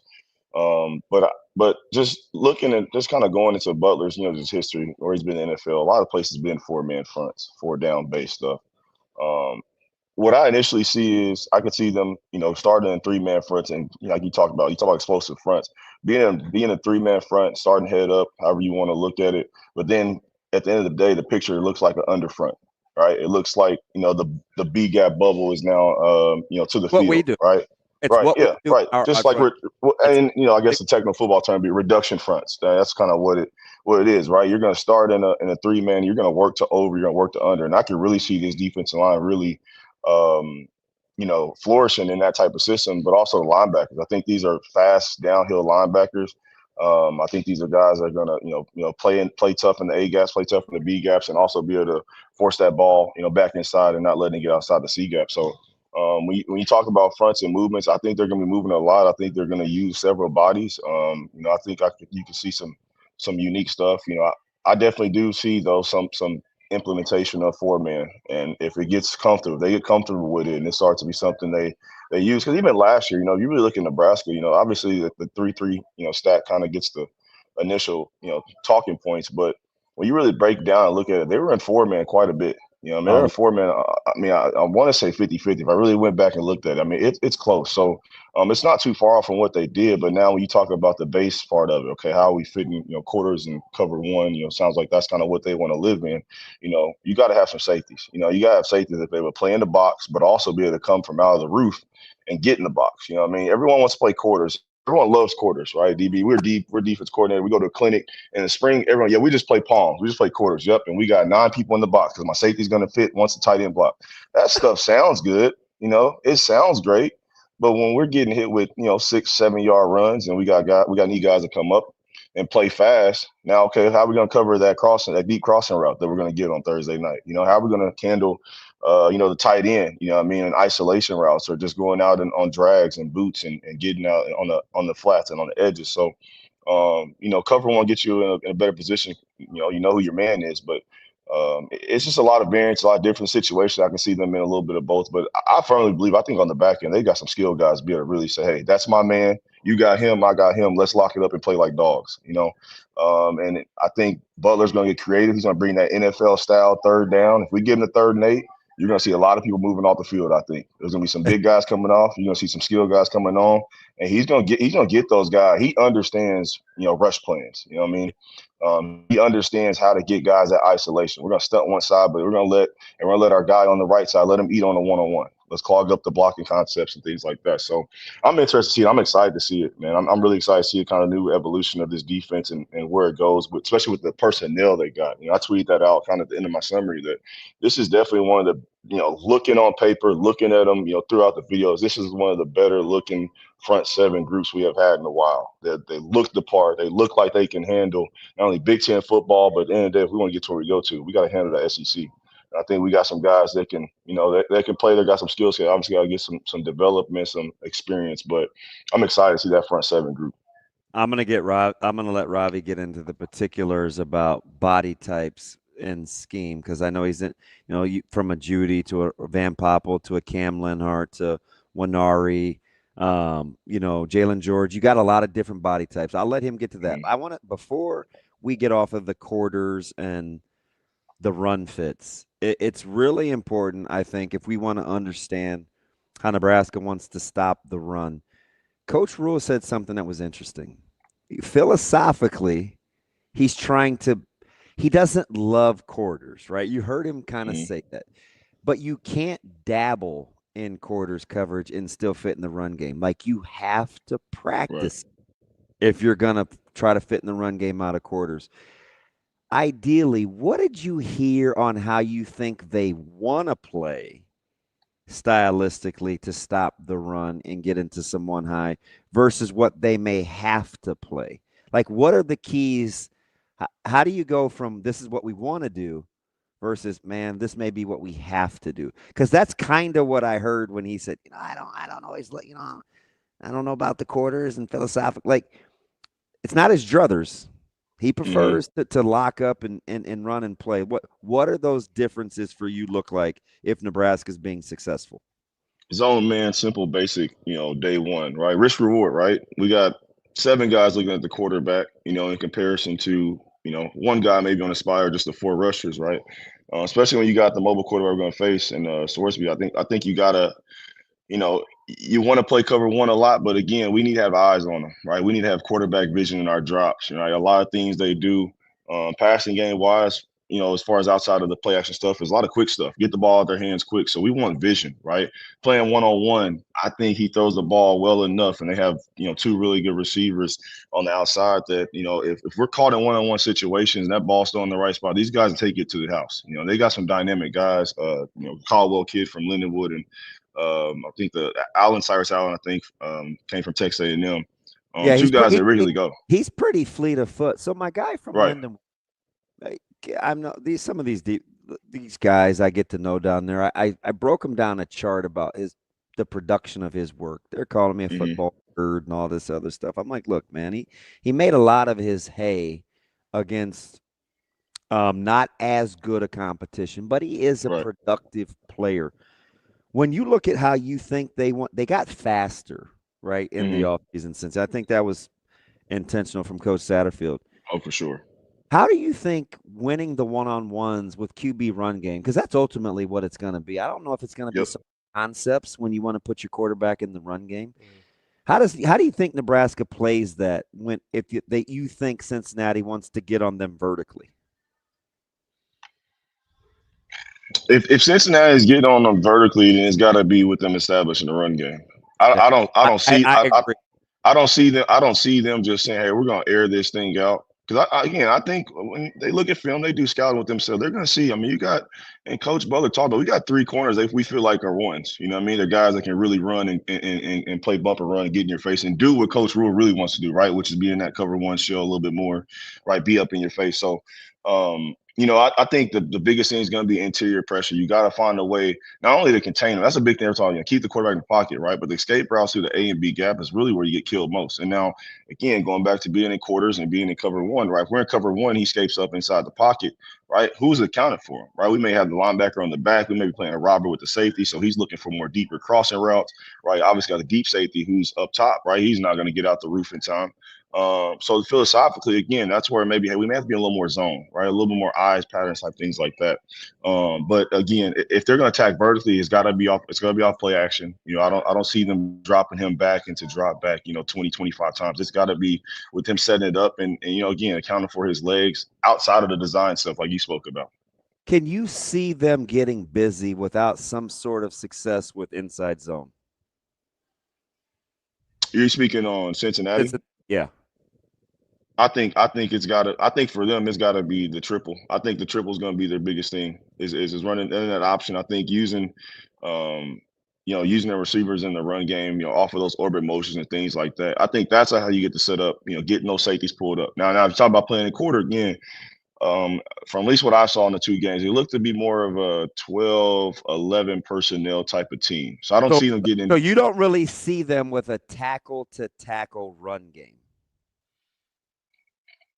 I don't, especially after the comment that the coach made about their O-line not being figure out how they're going to keep Nebraska. So if you're talking like, how are they going to keep Nebraska honest from gaming them up front if you don't threaten them from C gap to C gap? You're smiling. I don't know what you're thinking. You don't. You can't. You can't. You can't. I mean, you can't. You can hope and pray. And I think they've done that quite a bit is, they dang near 7-8 man protect. You know my demeanor. Like, how are you going to keep Nebraska honest defensively if you can't threaten them from tackle to tackle? Right. Yeah, I don't see them being run inside. If it's gonna be anything, it's gonna be off some misdirection, something with some eye candy, things like that. But just lining up 11 personnel and just say we're gonna run inside zone, left, right. I don't think that's gonna work. They're gonna cut the gaps up too much. And I think even on the one-on-one battles, and we heard the coach come out and say, O-line might be the weakest group on the team. And I think the ball's gonna get outside a lot. It's gonna get the ball to those guys quick and get it out of his hands. But again, it's gonna be a lot of designed runs, getting them involved. It's gonna have to be on the outside. Now, how do you get that back to the inside? Is if you overstress, right? 2 guys getting to the quarterback or 2 guys getting out to the pitch guy. Now that's where the dive it kills us because we're so overly focused on taking away the quarterback. Or we're taking away the pitch guy, So it kills us only if Nebraska does what? They kill themselves.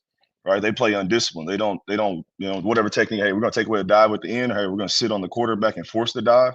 Which you got to play that game. It's probably gonna switch up in between their sessions on the sideline. So, only way I see them being a run inside and have success is got to be with something threatening to the outside, quarterback run game, things like that. Now, I will say they're really good at running quarterback draw. So if we talk about those NFL fronts, and they're not afraid to run on 3rd and long.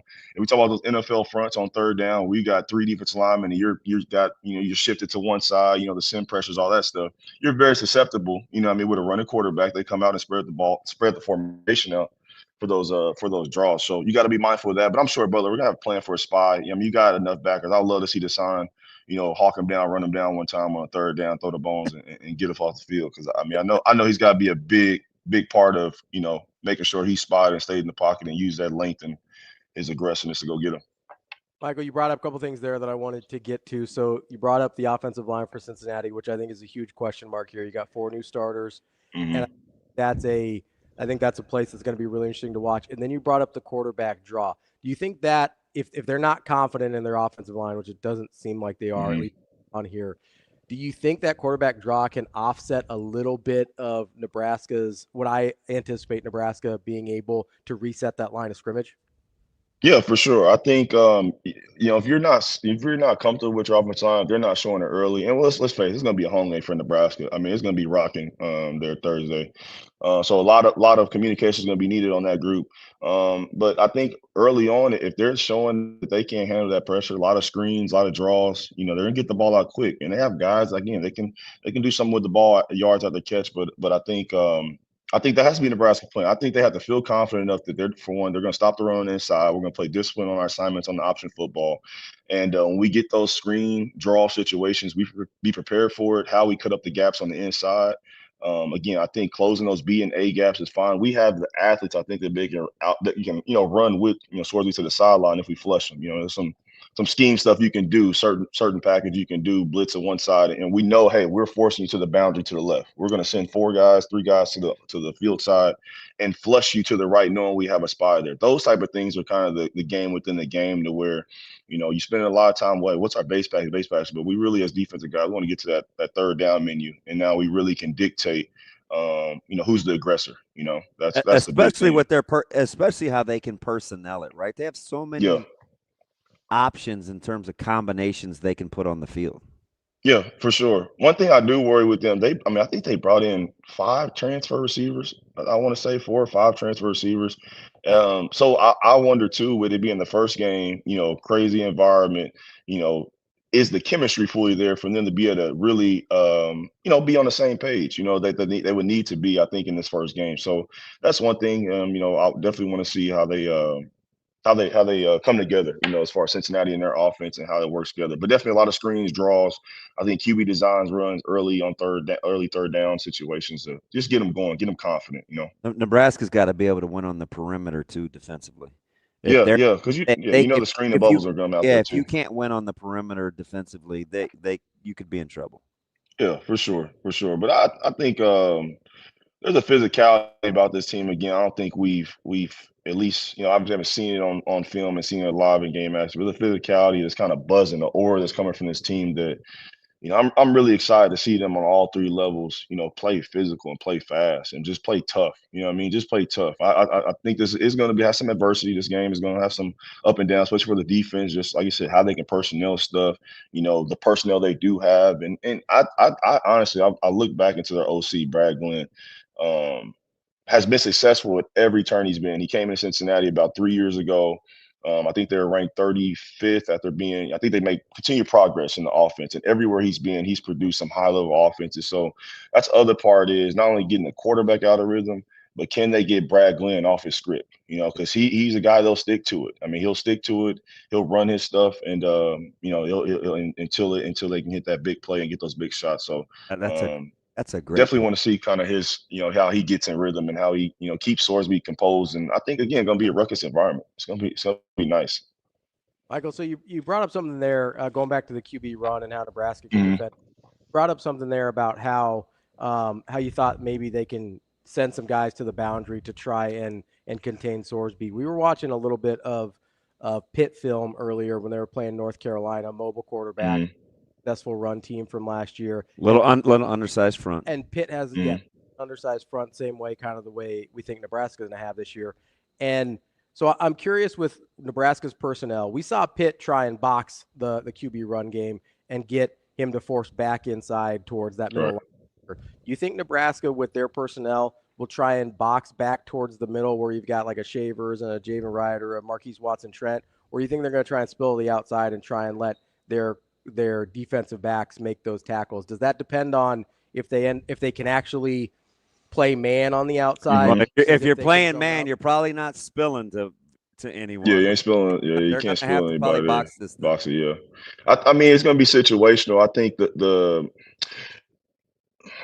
think I think he's more. I mean, he's made some plays in option in the C gap. I think he's almost more dangerous in the A and Bs. And I think I think I would rather, if we're going to be small, we're going to be explosive front. We're going to cut up the gap. The ball probably more than likely is going to bounce outside. You know, they're going to I probably assume they're going to let their backers run, let their safeties run. But like DB said, situation, you're in cover one, those force guys got to make that ball go back inside, because only overlap we have. And this is the thing about quarters, right? Rhule said what he said about quarters, but the reason why people love quarters is because of the overlap, right? We get three levels of overlap. Yep, right. get When they get to cover one, and especially when we start to get to 11 personnel spread formations, that's one gap, one track. Only time we're really moving DB is when that tight end goes across, or we get a guard or tackle pull. Yep. So, it sounds good to say, hey, we're going to play one gap defense, we're going to play man to man, and we're going to be physical. When they start doing it can be feast or famine. Right. When they start doing what they're going to do with the motion of the receiver, shifting into the formation, all those type of things, it gets difficult. I think that's another part. I think why Rhule was talking about maybe having to play more quarters. They do a lot of fast motions where they'll push the tight end across fast and go right to outside zone. Push the tight end across fast, go to option. And that's where leverage will matter, right? Exactly. Leverage and numbers. I was showing these guys this morning, MRI, about the difference between leveraging the ball and leveraging the block. Yeah. You got to leverage the ball, Mhm. right? You got to get to where you're going, because I think Cincinnati will try to. It's not quick snap, but they are on you in a hurry with motion. Right. You cannot get out leveraged on the perimeter. Right. Can't get out leverage. And, other thing with that, play cover one with those motions, you got to rock and roll to safety. So you're giving a tail. I think it's a game within a game. You're trying to play chess. Again, you're obviously playing against the quarterback as a ZC, but you got the defense, you got the OC, and then you got 4 probably guys up in the booth you are also working against as well. So that's something people don't think about that you got to be focused on. One of the things I think is really exciting, why I wanted to talk to you, is I got to go way back. I'm always following you on social media, and you said something when Renari decided on Nebraska, right? He'd shut down the no contact, and the assumption was coming to Nebraska. You said almost immediately that Lincoln would be a good place for him to land. I got the sense it was from a temperament standpoint, like an environment deal. Yeah. And I'm going to tell you, MRI, he has come around and flourished faster than I think almost anyone has thought. Right? Yeah. If you'd have asked me in spring, I'd have been like, got to kind of figure this out. And all of a sudden, he's settled in. He talked about settling in and having this camaraderie. What do you think was so important about his landing spot, and why Nebraska is working, at least before game one? I say 2 to 3 things. And we talked about this when we worked together when he came back for a little bit. And first off, Mosey being there, I think that's huge. Being I his high talked to school him coach. this morning, man. I love that guy. Yeah, that's my guy. That's my guy. Yeah, he can cut up. He cut up. That's my guy. Yeah. But Mosey being there, and then Terry Braden. Yeah. He spoke so highly of Coach Terry, man. Like, and he said it, I think, in the interview, maybe in the press conference, where there's kind of like another father figure to him. He kind of like lit up. I just asked him, being an NFL coach coming back to college, kind of how does it feel for him? And he lit up. He's a great guy, holds them accountable, but keeps it real with them. Shows them that he cares about them outside of football. And when you get kids like that, that's all they need. You know what I mean? I said it when I got interviewed. I forget who it was, and I said, I'm not teaching them anything. I'm making him more aware of what he does naturally, but that's a 5 tool guy, DB. It ain't much I got to teach him. It's the mental part, right? It's the mental. It's knowing that, hey, even if I don't perform, I'm still cared for, right? And I think he talked also about just the structure of Nebraska, and no shot at Missouri. I know some Missouri coaches, but he just said it just wasn't structured like it is here. And that should tell you what the difference that Rhule's making, the administration's making, all the things that are going into not just the physical part of these athletes, but the mental part, right? Having that set up for him. He said he has to do some things here that we may not think of as part of the deal. It's more off the field, but he's actually learned to appreciate. That's all I needed to hear, because I know what he's talking about, right? Deep down, kids want to be led. Yeah. Look, you talk 5 tool, 6'7". He's about as, he's like 278. right? And but looks 250. That's right? the crazy part. No, and don't humor me. Just keep it a buck. I know you will. I could see him in third and longs playing in an interior anywhere from a shade to a 3. I could see him playing in a 6. I could see him being an every down guy. Is that exaggerating when you say 5'2"? I know what you mean. Do you think I'm exaggerating when I say anywhere from a 1 to a 6 technique? Oh, yeah. Anywhere. Okay. Especially in those third down situations. You know what I mean? I can see. I said it. He's got to produce like it. But DB, he gives me the Randy Gregory vibes, man. I wondered if you'd go there. He gives me the Randy Gregory vibes. And I'm just speaking strictly on field. Off the field, he's great. And Randy's my guy. He knows that's my guy. But Randy had his trials and tribulations and stuff like that. But you didn't even want to say it. That's how I know you. Yeah, he got to show it. He got to produce it. But I mean, I think the sky's the limit for him. The sky's the limit for him. And I think again, being in an environment people care about him, people are showing him the right way, giving him the right tools.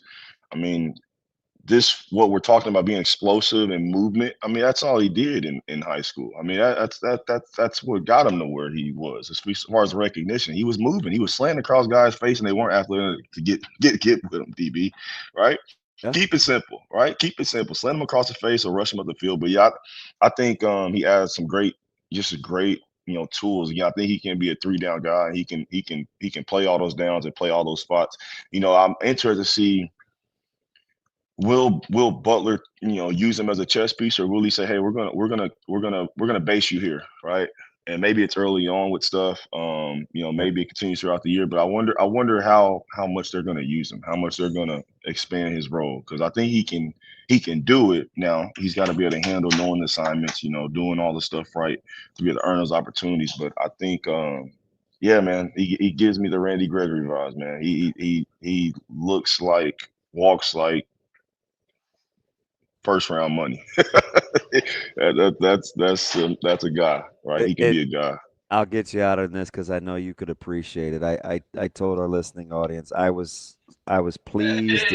First, I was scared that they threw him out there in front of the media to grab the mic early. You could tell he didn't love it. He wasn't excited to be out there, but he got over the first hurdle. Right. Of having to talk to the media, man. I didn't quite shed a tear, but I'm not gonna kid you. I kind of stood up and cheered a little bit. That's a big hurdle, right? Yeah, for sure.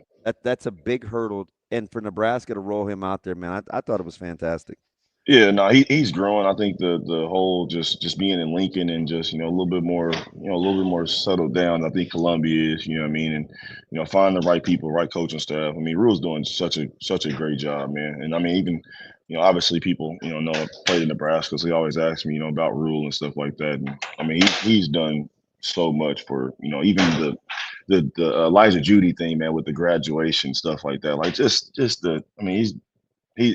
one of the best, and I think obviously I want to see Nebraska win because I went there and all that, but just the level, the investment of people that Rhule has brought. I'm not saying anybody deserves to win. No one deserves to win, but this program it's close to it, right? It's close to it being deserving of having some good things go its way, and I think this year's gonna be good. There's a lot of predictions, a lot of stuff that's a little Kool-Aid, right? We got to make sure it's real, right? We got to make sure it's legit. But I'm excited. Sugar free for right now. But when we really get going to DB, we put the whole thing in there. Or you use the big spoon. Yeah, the big spoon. Yeah. Yep. That's our guy, Michael Rose-Ivey. Fantastic stuff, man. Appreciate you guys, man. Stuff, Michael. You get back to class, man. So go start teaching. Yes, sir. We'll move you to Thursdays or Fridays on a regular week, man. You pick the cool. day. Cool, right, man. buddy. I appreciate you guys. Yep. It'll be great. Hey, see you guys on Thursday. Yes, sir. That's Michael Rose-Ivey. Is that not former Blackshirt? You're not getting that anywhere else. True or false? Randy Gregory played closer to 200 pounds and closer to 250. Absolutely true. Sub 220? There were times. Pretty close. There were times. Um, He didn't even want to say it because he knows we don't know how to handle it. I understand that. I'm just giving context here, right? We're talking about a guy that might be playing 50 to 60 pounds heavier than Randy Gregory. Yeah. That we're talking about moving in a way that Randy Gregory moved. Ask Jay Moore. That's what we're talking about. Ask Jay Moore. Okay. Who keeps it? Is a that buck. proper context? Yeah. These guys, it's tough out here. They got options. Physically, if he can figure it out mentally, there's nothing Williams can't do. No. We'll be back tomorrow here on Hurrdat Sports Live. It'll be a game day. If you don't know where to go on game day, make sure you get out to Hurrdat Sports Bar and Grill, either location. If you're one of the 4 people not going to Kansas City in this town, end up at Hurrdat Sports Bar and Grill. That's DBM Ravi Lulla. We'll be back tomorrow. See you. Have a good day. Love you.